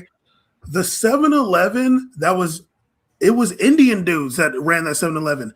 They had Confederate flag, like do-rag things in there. Like, literally, because somebody is buying them. That shit, now granted, that was 20 years ago or something like that. But like, that sentiment is still prevalent. We're still fighting against that. And those people, when they hear about universal rights and equality for people, they're put off by that. They're like, no, I want my shit and I want you to fail. So if something's going to put us both equal, I don't want it. That was the backlash against Lula in Brazil. Yeah. When Whitey in Brazil was seeing somebody that's like a little bit darker than them in the airport, you can afford flights. We got to get this guy out of here. So that, like, for me, I'm just thinking about American politics and from a historical standpoint. Like, my mom there were segregated schools when my mom was a kid. Like, my grandpa, like my grandpa, like, he said, like, they wouldn't even let the Black people buy Coca-Cola. Like, you had to get like orange or grape. Like, no, if you're Black, you can come in the store. You can't buy a Coke because you're Black. Like, that's I knew him. You know what I mean? Like, he had heinous racist stories. Like, that shit is still around. So for me, I'm looking at somebody like, for me, it's just like, I am going to vote for the lesser of two evils. And I'm just going to hope and pray and fight for a better person that's like less evil. Like I can vote for Gavin Newsom if it's against JD Vance. I can do that because JD Vance is a fascist. And for me, as a leftist, my first fight is against fascism. For me, that's how I feel. My first fight is against that. Somebody who does not believe in democracy or nothing, my first fight's there. I don't like Gavin Newsom. I don't support him. I don't really like anybody, to be honest with you. I'm not really a fan of any politician or any government. I'm not a fan of any of them. But who's going to like stab me or who's going to like pinch me really hard or whatever? I don't know. Like, let me just pick that one. And really, the way I think about that's what everybody's doing in the world. All the democracies, we're all doing that. It's really the lesser of two evils. You got Le Pen and Macron. Which one do you want? You know, well, a lot of people in France would say, well, we like that Mélenchon guy.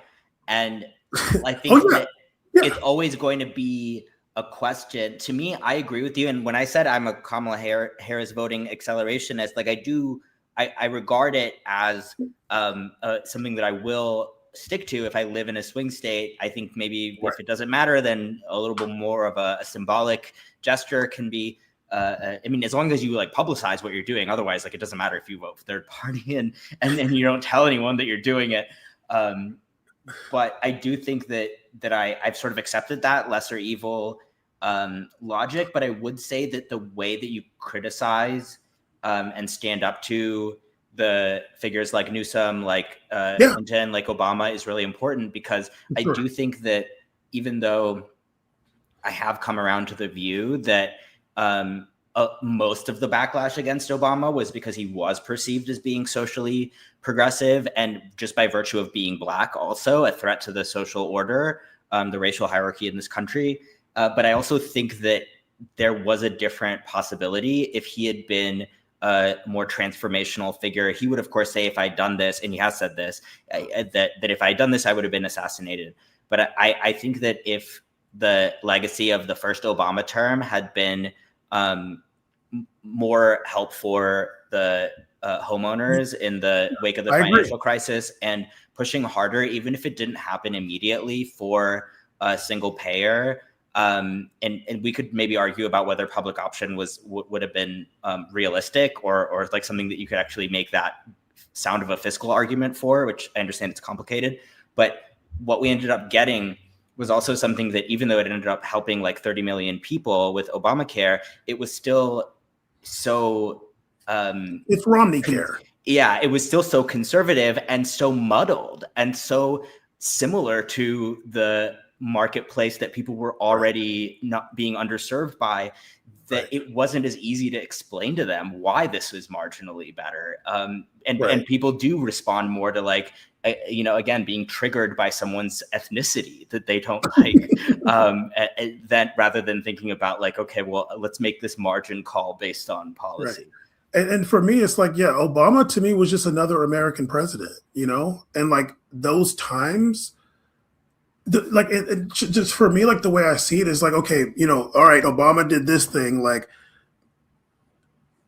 and obviously, okay, like let's say Hillary got elected, like it would have been basically more of the same, but like at least Roe v. Wade would still be around.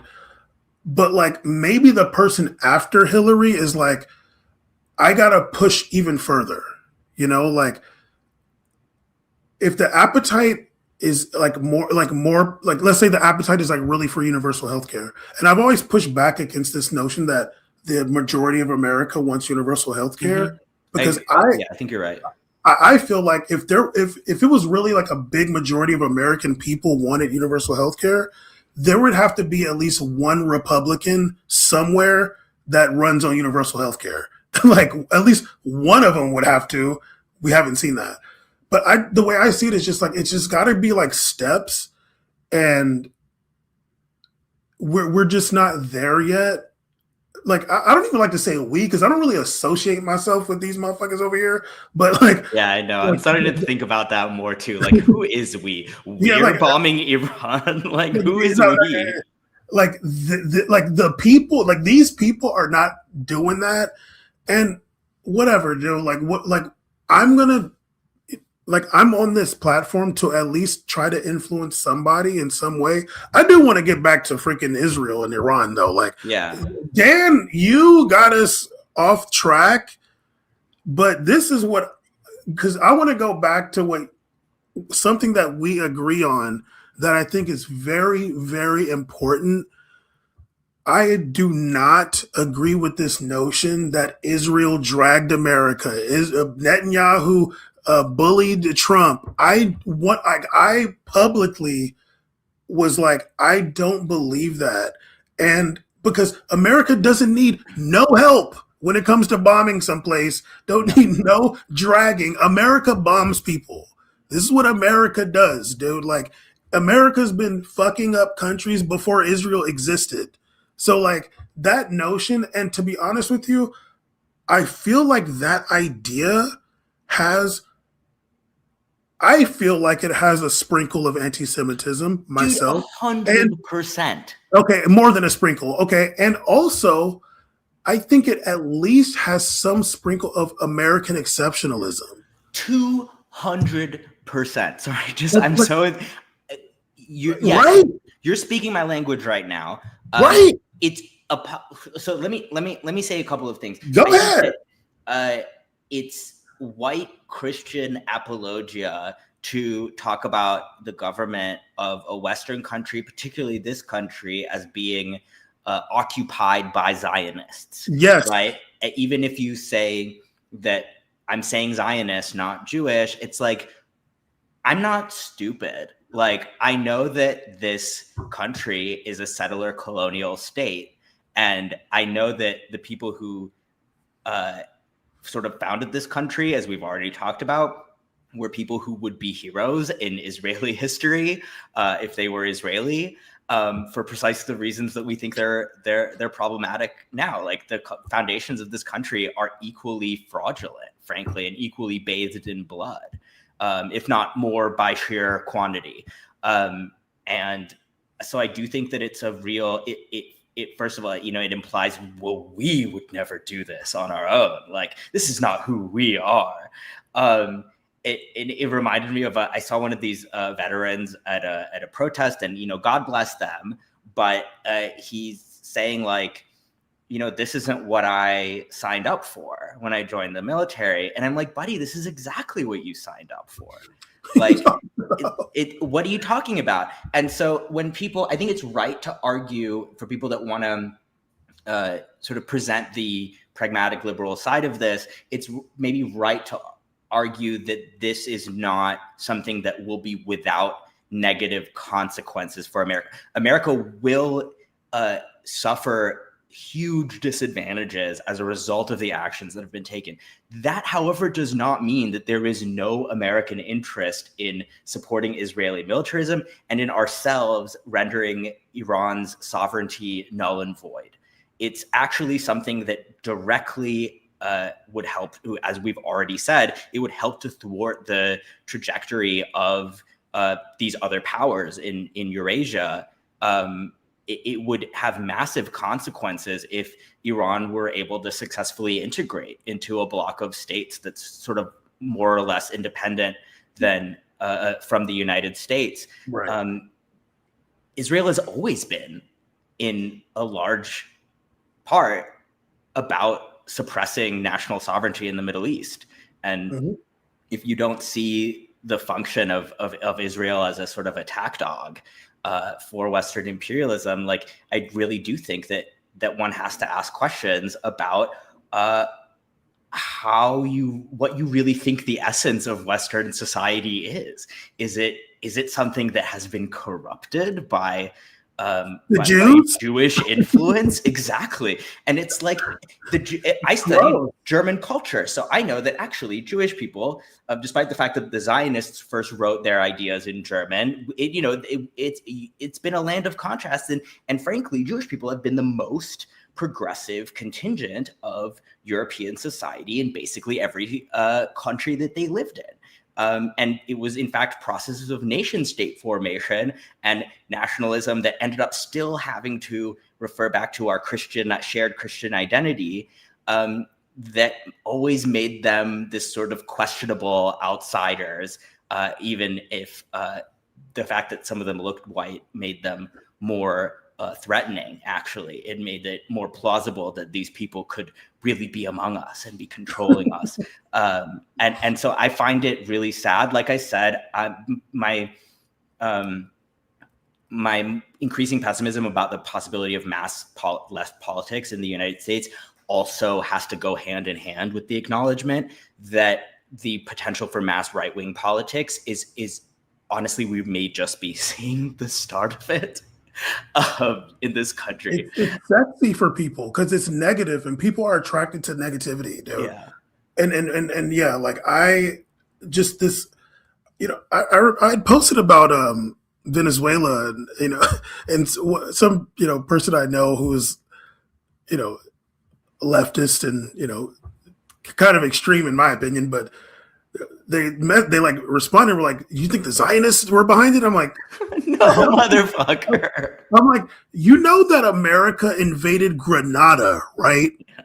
Like, this is America, dude. Like, yeah. You know, America nuked Japan, right? Twice. Like, yeah. America is off the fucking scale with destroying and infiltrating and killing around the world. Like, the presumption of innocence on the part of white Christian mainstream America, establishment America, is frankly racist. Like, that's 100%. What is the tell 100%. Of the anti-Semitism, is that it disregards everything that America has done to people of color, of course, but it also very clearly says that there's nothing in our tradition that would suggest that we would ever do something like that, as if they didn't invent it, as if they didn't invent colonizing and settling and committing ethnic cleansing and creating caste systems.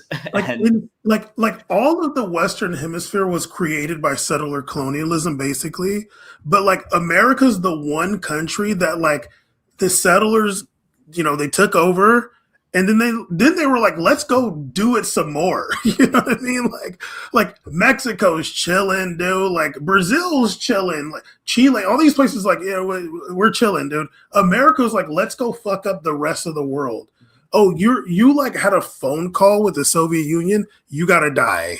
Actually, like, it's really gross, and I just feel like right now, that notion is not even just like on the left. Like, it's like, I see that on MSNBC. Like, that is a popular narrative that Israel dragged America into this war. It's on all sides, and that's scary, actually. Like, all my jokes aside about like, you know, Bammerling liking it when he's interrupted by people who agree with him. No, you really set off a light bulb for me, because with both of what you were saying about how the idea, not only is the idea that Israel is like leading them into it like a little bit anti-Semitic or a lot of it anti-Semitic, but it also removes the United States from the idea that they are capable of doing this sort of thing. Where I'm like, the only real like civil wars, like internal actual blood was spilled wars the United States has had internally was number one, being taxed by a king who lived far away.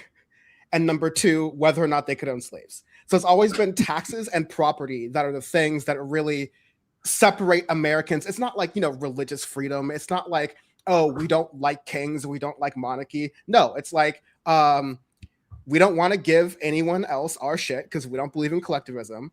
And if you touch my shit or threaten my shit or my wealth, I should be able to kill you. And like, everything else has just been, like you said, everything else like you've been said, it's been a repeat of the same colonialism that you're taught in American history that we were fighting against. So like, it's just a great point. Even that first one, exactly. Really, the American settlers didn't really get turned up until the British started arming the black people. Yeah, that's Gerald Ford. Yeah, that's what really got them like, wait a minute, now we got to fight. So it's really just a country built on racist bullshit.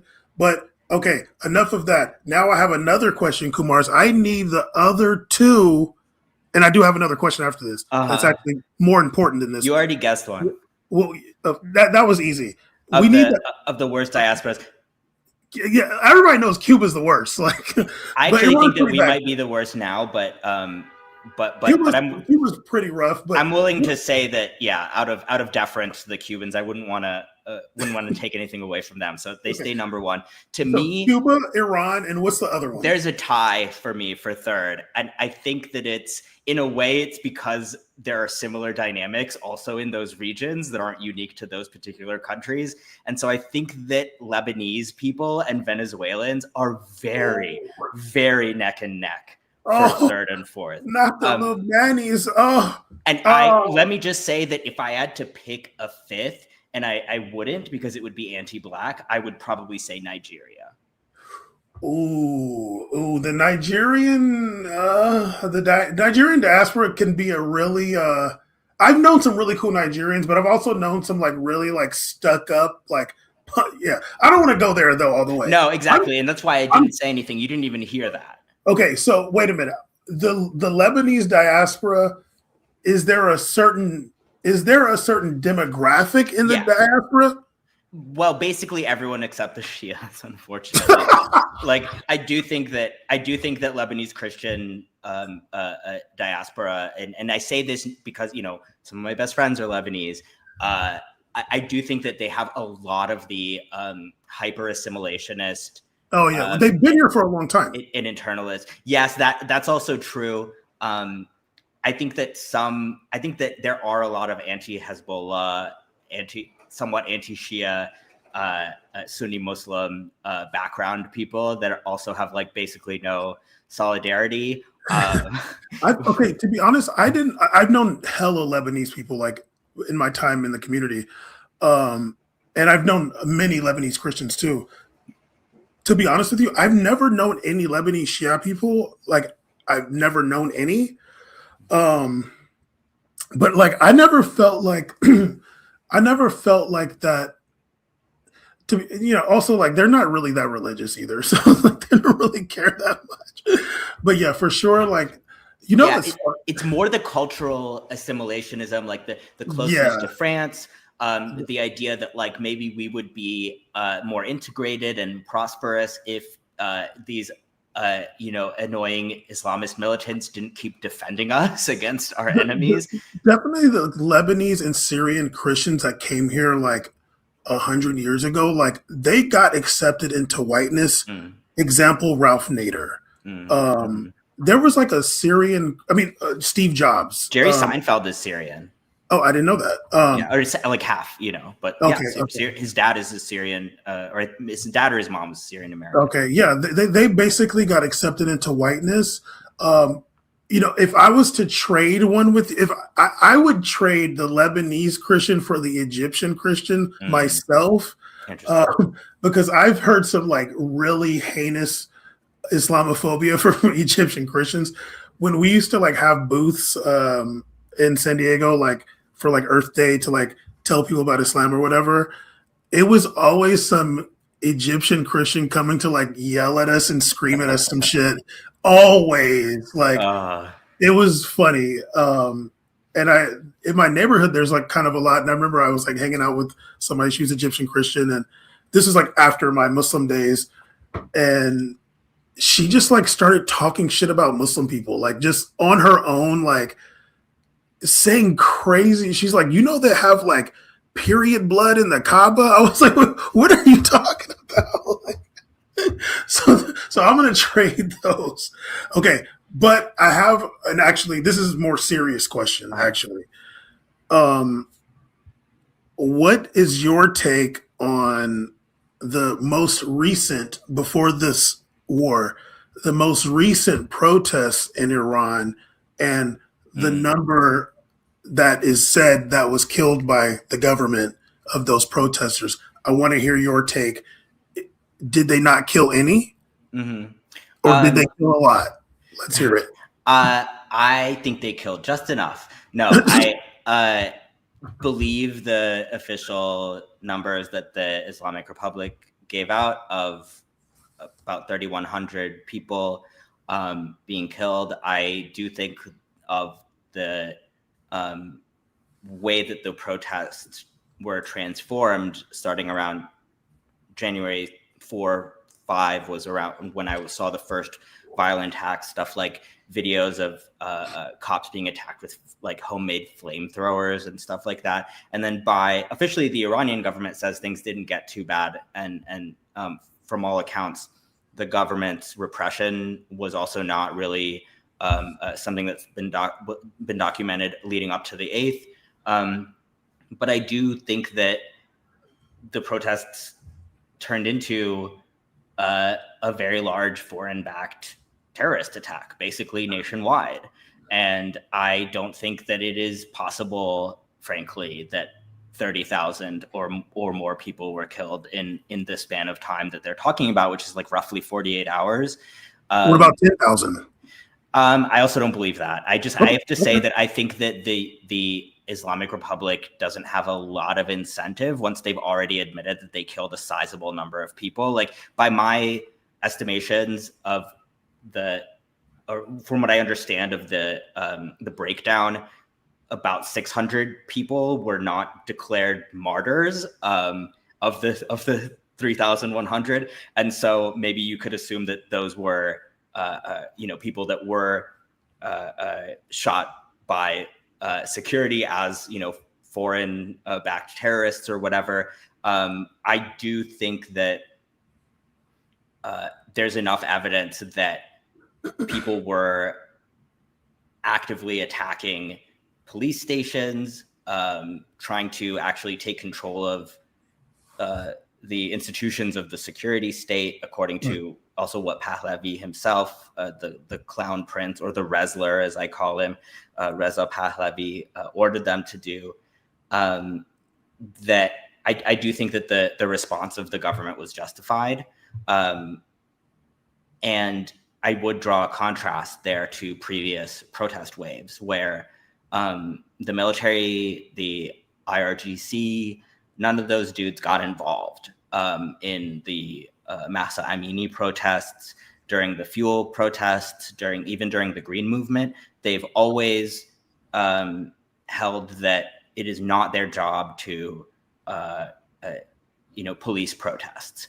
And this time, I think they recognized that there was a legitimate national security threat, that these thousands of Starlinks, that all of these weapons, that you're not allowed to have guns in Iran, like all these weapons suddenly show up in the hands of Iranians, like shotguns and stuff that Iran doesn't even give its security personnel. And then stories of like snipers and people being picked off on all sides. My personal view is that the reality is probably that a lot more people were killed by agents provocateurs, or by people I would consider terrorists, than by the state. And I can't, prove it. I just think that the Iranian government has the most credible numbers that I've heard. I'm obviously biased in that direction anyway, but I don't think that their numbers sort of would make that much sense for somebody trying to blame it all on Israel either. So I think they sort of regarded this as a nationwide attack on the country, and are willing to accept that people who didn't really mean genuine harm to the country or didn't act on Israel's orders were also killed. But I think that if probably that had not been handled, if, for example, they hadn't been able to shut down the Starlink but first identify who was using the terminals, it's entirely possible that it would have escalated to a military attack from Israel in the US a lot sooner than it did.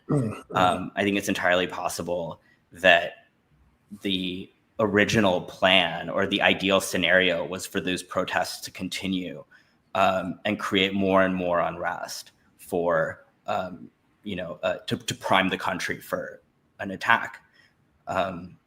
Dan's here to disagree with you. Dan thinks it was 40,000 actually.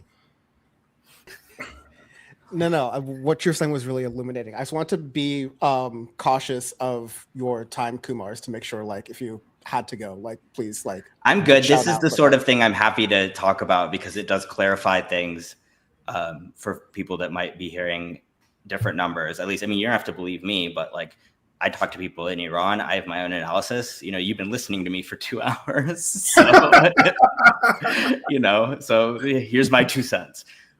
I mean, I definitely thought 30,000. I'm like, that's a lot of fucking people, dude. Like, come on now. Like, that's a lot. Like, yeah, it takes a long time for that. Like, what kind of guns do they have? Like, the hell? That's sort of describing, like, realistically, strafing crowds. Yeah, Like, just and like it's like Rambo it- letting it rip, or like dropping conventional munitions on. Yeah, like even you know- like even the American cops couldn't do those numbers. no, yeah, They like, want to. True, and also my thing too is like, there's this. I got hip to the media biases. I want to say, like, I realized it in like 2006 or so. So like I already, you know what I mean? Like, you can't get that over on me, media. There's just this idea of like a protest in like this country. Oh my God. They're protesting the government. They all hate them. Dude, there's millions of people out protesting Trump. Like, there's going to be like 10 million people next week protesting against the government here. Also, if a single one of those people started attacking cops, it's started over. attacking police stations, setting it's over. ambulances and places of religious worship on fire, Yeah, it's over. Unless you're there white. would be concentration camps on every corner. Like, if 1,000 cops had been killed, like, let's say, like, let's be conservative here, like about 500, that's the estimate, security personnel, including Basij, including police, including Army and IRGC, were said to be killed, have been killed by the foreign agents or others that had been whipped up by the government, or this is what the government says. If you sort of scale that for the population of America, let's multiply it by, let's just be conservative, multiply it by like 1.2 or something, right? Like, that's like 1,000 cops. And if 1,000 cops had been killed, I think we would have an actual martial law. You better not kill one cop. Yeah. In a protest, like, you better not. Like, if there's videos, like, you have to be a Trump supporter in order to do that. Yeah, exactly. Let's forget January 6th, because that was just all fine and dandy. Yeah. But if like the people that are against Trump like start doing that, like, it's over, dude. Like, they're not going to kill 30,000 people, but they like killed the guy during Black Lives Matter. Trump literally had him assassinated. I forget whether it was Seattle or Portland. But it was like an Antifa guy, and then like I think his name was Michael. Oh, yeah. Thank you. They like killed him at his house or some shit like that. Yeah. They didn't even do like the negotiation thing of like they're like, no, shoot to kill. And he was white, so you really know that shit got bad. Right. Like, we already said Portland. Portland, they were like kidnapping them old ladies off the street and shit. Yeah. So it's just that, that it's like, oh my God, they're protesting the government. Like, oh my God, like, dude, that shit is normal, dude. Like, it like, really, whenever, like, it just shows the level. I mean, let's just leave this one out because, whatever, like, somebody can say, well, no, they killed all those people. Okay. We don't have to parse the details for that, but let's just talk about before. Especially like the Green Movement, like, there wasn't like widespread violence, dude. Like, no, it was people, and that's a good thing. That shows like the level of democracy in that place, And a couple of more points that actually reinforce, and I'm sure Dan is trying to get rid of us, as that one commenter suggested, but I do think this is important to address. The protests went on for quite a while without police repression, as I mentioned, but also the president, Masoud Pezeshkian, wrong, Mahmoud was the other guy, actually announced a slate of economic reforms that were aimed at addressing the concerns of the Bazaris who had been the original spark for the protests, sort of taking away some of the subsidy system that had been rife for corruption, I think, and transferring cash directly to families, which is interestingly something that also President Mahmoud back in the day also tried doing. And so in a very strict sense, the government was responsive to the protests in a reasonable time frame and before they got violent. And that's a level, again, of responsiveness, of democratic input that people can expect from their government. And I think that that's an essential thing to bear in mind when we look at the number of people killed as well, because so many of the people that were part of those initial waves of protest, they didn't just stick around once they saw that people that they didn't know, people with masks on, people with sawed-off shotguns and machetes were attacking infrastructure and security services. They recognized that something was wrong and they didn't identify with that destructive behavior, and they went home. And so when I talked to, again, my friend Naveed and others who have reported, a lot of them say, yeah, I was out there, or I know people who were out there protesting. But once I saw that the people there were actually trying to destabilize the country and not air legitimate grievances, I went home, because I'm not gonna fucking die for whatever chaos is happening in the streets. And I think that's an important thing to bear in mind also, that the Iranian government, in my view, exercised some restraint actually in the way that they dealt with these protests, at least until the point when they couldn't anymore. And that's also something that might be difficult for us to imagine as Americans, but so people in Iran need their cops. Their cops are not out there to just protect property and to terrorize minorities the way that they are here, and that Iran has legitimate national security concerns, which sounds odd to us because we're used to hearing about bullshit national security concerns that have nothing to do with keeping us safe and everything to do with policing some minority or criminalizing somebody or justifying some other kind of violence. But the security state in Iran, while heavy-handed, it does exist for a reason, and people mostly believe in it.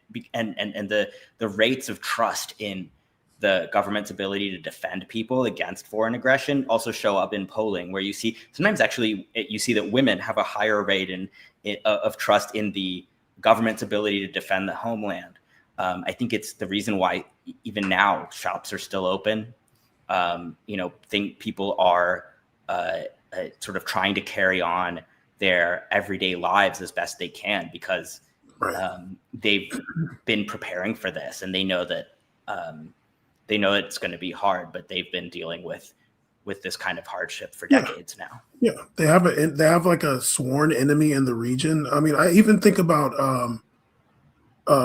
I'll say this first, and I'll get back to Syria. But I remember, during the Arab Spring times, if anybody wants to go back and look what Saudi Arabia was doing in the eastern part of the country when those Shia people started protesting, they started bulldozing homes like Israel does and shit.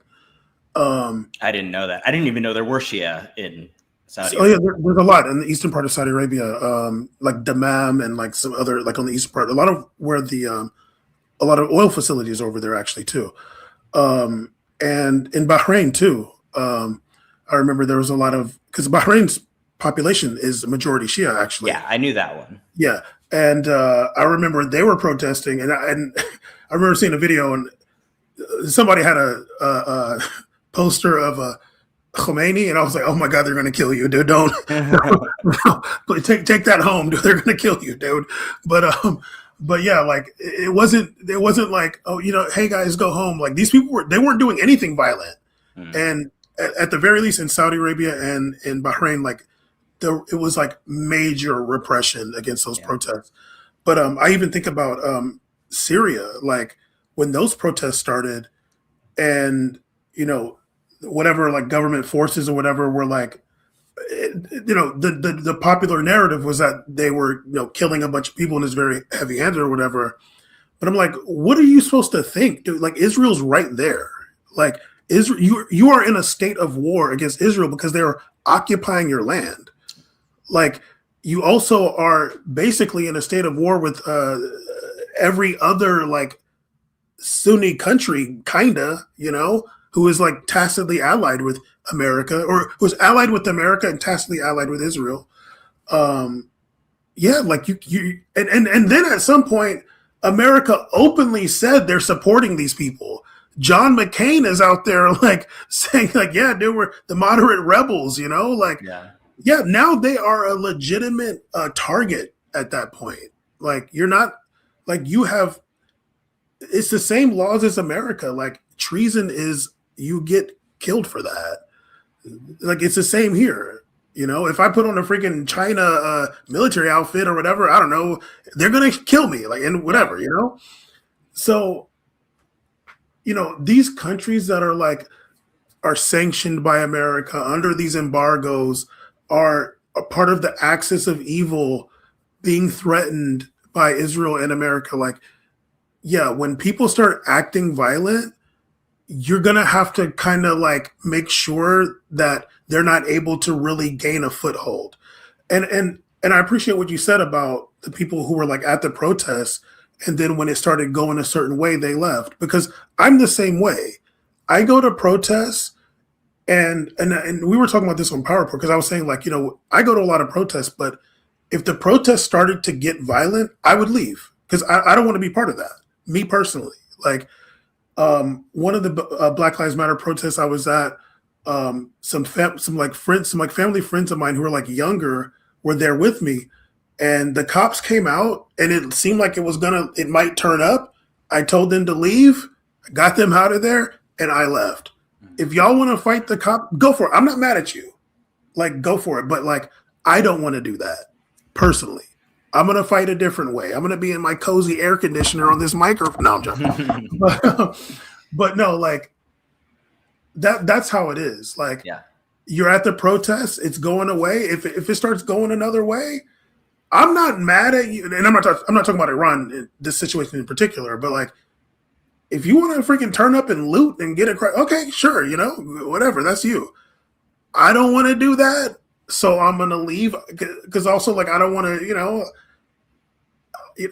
I got too much to lose, I guess. I got too, like, I don't want to end up on a T-shirt, and then they're going to blame me, like, damn, Bam, you got shot stealing the TV? You got TVs already. No, I'm joking, but yeah, that whole thing that was happening there, I was kind of, I was like, I don't believe it's 30,000. I don't believe it's 10,000. I'm sure some people died, but at the same time, it's like I was really looking at it like, whatever, dude, that's Iran's business. Like, like that's that, like they're figuring it out. Like, I don't know, dude. Like, sometimes shit gets crazy. Shit gets crazy in 200 cities, and at the same time, and you are probably gonna, have an imperfect response to it. Like you're gonna have nobody's perfect. Thank you. Like, no place is perfect. Like, Trump was talking about shoot him in the leg and like, can we build a moat at the border and crazy shit. Like, if Trump was able to like do what he wanted to do when those BLM protests were happening, or these No Kings, he would, when the looting starts, the shooting starts. Literally, like, he would be like, oh no, drop what was the side? Barrel bombs. The mother of all bombs. He'd be like, do we have barrel bombs? Let's use those. Can I throw it out? Like, come on, dude. Like, especially somebody like Trump. I'm like, I don't want to hear you talking about stop killing protesters. Like, you would love to do that. Like, are you kidding me? I have a somewhat serious question for Kumars, actually, because I was kind of thinking about this. And again, appreciate your time very much. But even before the We can make protests this that the were last one if that's cool with everybody. Okay, yeah, and then we'll show you my picture when I met Ali Khamenei. Hell yeah, dude! I thought you were joking about that. We'll see if Oh I'm no, joking I've or been. Okay. But even before the recent spat of protests, so-called in Iran, like earlier in the beginning of this year, you had these stories about like water shortages in Tehran. You had all these other different, like, quote unquote regular country issues, I guess, like Iran's sort of like domestic situation. And so just like checking to see like that seemed to be factually and actually happening and seemed to be an issue. But B, it'd be interesting to get some of your thoughts on how you think the leadership that exists within Iran is going to be able to manage that, either if this war ends and starts to wrap up sort of soon, as America very much wants to and Iran very much does not, or if like whether it ends or it doesn't. What do you think it's going to be like for the ability for Iran to kind of handle these other pressures they're dealing with, even before getting into this geopolitical quagmire? And by getting into this, I mean America and Israel dragging them into it. Yeah. I have to say I'm not that optimistic about like on the domestic front. It's anybody's guess, but there's a lot of what people refer to as mismanagement on the part of the government when it comes to domestic policy issues. I think that it was Bam who said that Islam is a great revolutionary tool, but not a great framework for governance. And I think that that's something that the Islamic Republic will always have to contend with. So I don't know, and I'm not an expert either. So I really don't know what kind of structural changes within the current framework would actually substantially address the problems, for example, with infrastructure that Iran has. But I do think that it's very likely that if Iran is able to avoid regime collapse, if the state is able to maintain its integrity, that a new generation of people from either the bureaucracy, younger people, not necessarily more liberal minded people, but people who have actually been reinvigorated by this or invigorated for the first time by this experience of fighting for national sovereignty and of really being the targets of U.S. and Israeli violence in a way that maybe they hadn't before. Is entirely possible, I suppose. I think I said it was very likely before, and I'm going to take that back and say it's just possible that younger people will experience renewed revolutionary zeal and think of Iran as a project and the Islamic Republic as a project that they are willing to help build again. That's going to be difficult because of the widespread perception that the government is not particularly friendly to reform, but it's an open question. I do think that what's clear right now is that the military establishment, in the sense of the IRGC and the sort of core of people who are loyal to the revolution, are going to continue to run the show from here on out. I don't know very much more than anybody else about Mojtaba Khamenei, and even whether he is alive or not. I mean, I think he probably is, but he seems like he's not doing great. And I do think that it's actually a cause for some peace of mind that the people most loyal to a vision of protecting Iran's sovereignty are the de facto leaders. Some people might say, "Oh, it's a military dictatorship," and I'm like, "Yeah, but it's our military dictatorship." and I do think that at the end of the day, that's a better outcome than, a situation in which only reforms that loosen the commitments of the revolution are seen as the way forward. I think that that's the Western-oriented approach that a lot of people still in Iran would like to have. Some people who are part of the elite, who are more interested in normalization. I think that that was an outcome, and I think it's possible that Trump has some of those people in mind when he thinks about people that could have. When he talked about, like, oh, we have somebody in mind. It's not the Resler. He's a very nice man.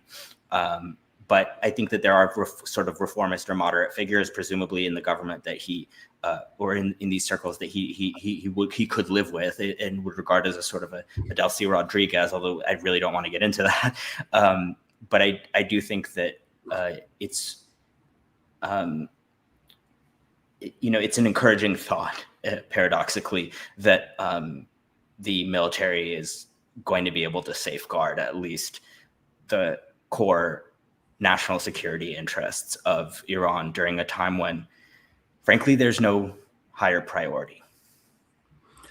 Yeah, to be honest with you, like I think about past times in Iran. What the hell's his name?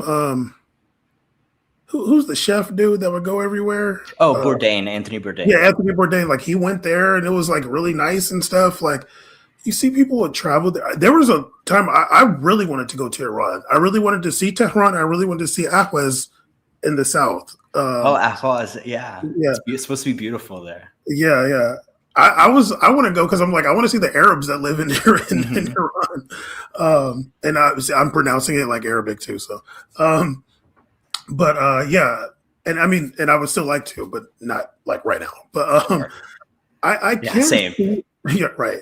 I can see a future where, and to be honest with you, I can see a near future where some of those, well, I guess they lifted the sanctions on Iranian oil right now.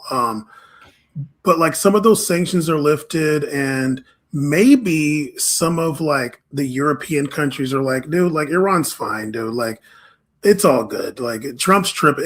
Trump has been an Iran hawk from day one too. So none of this stuff is surprising to me from his regard. He said he had read and understood the Iran deal maybe better than anyone in history, and like it was the first time that he read. Ridiculous. Don't make me get on here and give the Biden administration some credit, because I said this on PowerPoint many times, but like right after, after October 7th, the Biden administration came out and said that Iran didn't know it was going to happen, and I'm like, Iran definitely knew, but I think they're just like, we don't want to have to like deal with that. Yeah. But it's like, no, Iran knew about October 7th happening, but I can appreciate them saying they didn't. So there's like no pressure on us to like do anything. A little diplomatic off ramp, yeah. Right. I would say that on just on the point of the oil, I did see that. Although I think it was Araghchi or somebody else with the foreign ministry said that there is actually no Iranian oil. Maybe this is like not true, but he said that there's no Iranian oil out there on the seas right now, and so that this is completely meaningless rather. And that nothing has actually been unsanctioned. Okay. I don't know. These are all like mind games, and so you don't know what to believe, really. Yeah, it's the fog of war for sure. So who knows? But I can see a near future, within this year, to be honest with you, where things are like normalized a bit, because it really doesn't benefit anybody, and this is really going bad for Trump. Outside of any kind of you talked about this too with the idea of Israel nuking Iran. I don't think Trump would let Israel do it. I think he'd be like, no, I'm doing it. Like, let me get that stripe. But I don't even really want to talk about that because I really hope that doesn't happen, and I don't think we'll cross that bridge when we get there. Yeah, exactly. It's over if America nukes Iran. Like, there's not going to be any internet anymore. There's not going to be a world. Yeah. Right. But I think I'll wrap it up too. I know you got to go. So like, I think that the way that Iran is defending itself and responding to this to that, attack for no reason from Israel and the United States, I think they are shaping their own future in a sense. Like, we are not to be fucked with. You see what we can do. We're like bombing Diego Garcia, dude. Like, so just leave us alone. They said because they didn't do that either, by the way. Oh, I don't that's know. so funny. I don't know why, but the fog of war. I think that they're I kind of categorize it with those like, oh, we spotted some drones over some U.S. military bases. Like, I don't know. It seems a little bit sus to me. I think that the way that they are comporting themselves in this fight, it makes for like, the way I see it, and I could be wrong, like it makes future peace more likely. Because they're not getting anywhere. Yeah, this could actually be peace through strength. Yeah, because killing the Ayatollah, like, I'm not trying to be like this, shout out to him, and we should put up the picture of me and him. But he's 86 years old, dude. Like, now when I was at Hajj, I'm there and I'm like, okay, obviously that's not the Ayatollah, but this guy, I was like, dude, you look like Ali Khamenei. He got so mad. He was actually Egyptian. He was a nice guy, but he was like, don't. That's really funny. He does though. He does kind of look like him. The picture is blurry. This is from like 2012. That's really funny. But I was telling people, it's Ali Khamenei right there. Most people didn't know what I was talking about. But yeah, I think Trump is going to say, look, we killed that guy and we killed this guy, so it's a victory, whatever. The government is going to stay in place. And the way I see it is like, when this winds down, things can just like get back to a new normal, like where, we can go there and you can travel there and leaving out whatever's happening, everything in the West Bank and Gaza right now. Sorry, I got to leave y'all out of this, but just in Iran, like with their neighbors, like, hey, y'all want to talk about it, Bahrain and Qatar and Saudi Arabia? Hey, let's talk. Sorry, I don't know. Like, yeah. Hopefully, it can just get to that because I really do hate war personally, and I would like for it to be over. Because really, civilians die and get traumatized from stuff like this. So yeah, that's my hope, and I'm done. I think that's a good hope. I think that we probably disagreed slightly on this last time too, but I would think that I would regard that as something of a tragedy if the normalization meant that Iran's commitment to Palestine and to South Lebanon were to be weakened. Like, I think that's... Oh, no, I don't want that. I don't want that. I want them to still have that. I was just saying for me right now, I'm not talking about the West Bank and Gaza right now. Okay, yeah. I'm talking about Iran. But I want Iran to still have its standing in the region as being a resistance against Israel and in America, for sure. But they've been like that since the revolution. And it could get better still. Things have been, exactly. So I would like for that to be the case. Basically. Well, you're more optimistic than me, so I think that's a wonderful place to end it because I could use a little bit of that right now. Okay. All right. Dan, you want to talk for 15 minutes? No, I'm joking. Okay, I was really well behaved this time. Even I was annoyed with how much I talked and interrupted during the last one, and so I made it a good point to No, you did good. You asked great questions. You could tell that, unlike last time, you were actually listening attentively. which is again roughly like my performance in classrooms. It's like, okay, it's a give and take sometimes. But no, thank you both for having this conversation. Thank you both for your time. Well, more Kumars for his time. Kumars can be found at Delete Your Account. Has nothing to do with Hillary Clinton at all. Yeah, not at all. Yeah. The months are similar. I'm not sure about the dates, but I think it's not slanderous to say the months. Yeah, let folks know where they can find you, and please correct the record on that. Yeah, no, absolutely. I mean, Twitter is whatever, but we're at patreon.com/delete your account. You get a little more on the Patreon than just also the full audio of our episodes. You also get Rokea's column that we're just about to post the new update on the killings of journalists by Israel and the targeting of several folks that people actually know recently in that sphere in South Lebanon. That's really the place to look for our work, me and Rokea. And of course, the regular free show is available wherever pods are cast for your listening pleasure or displeasure. The choice is yours.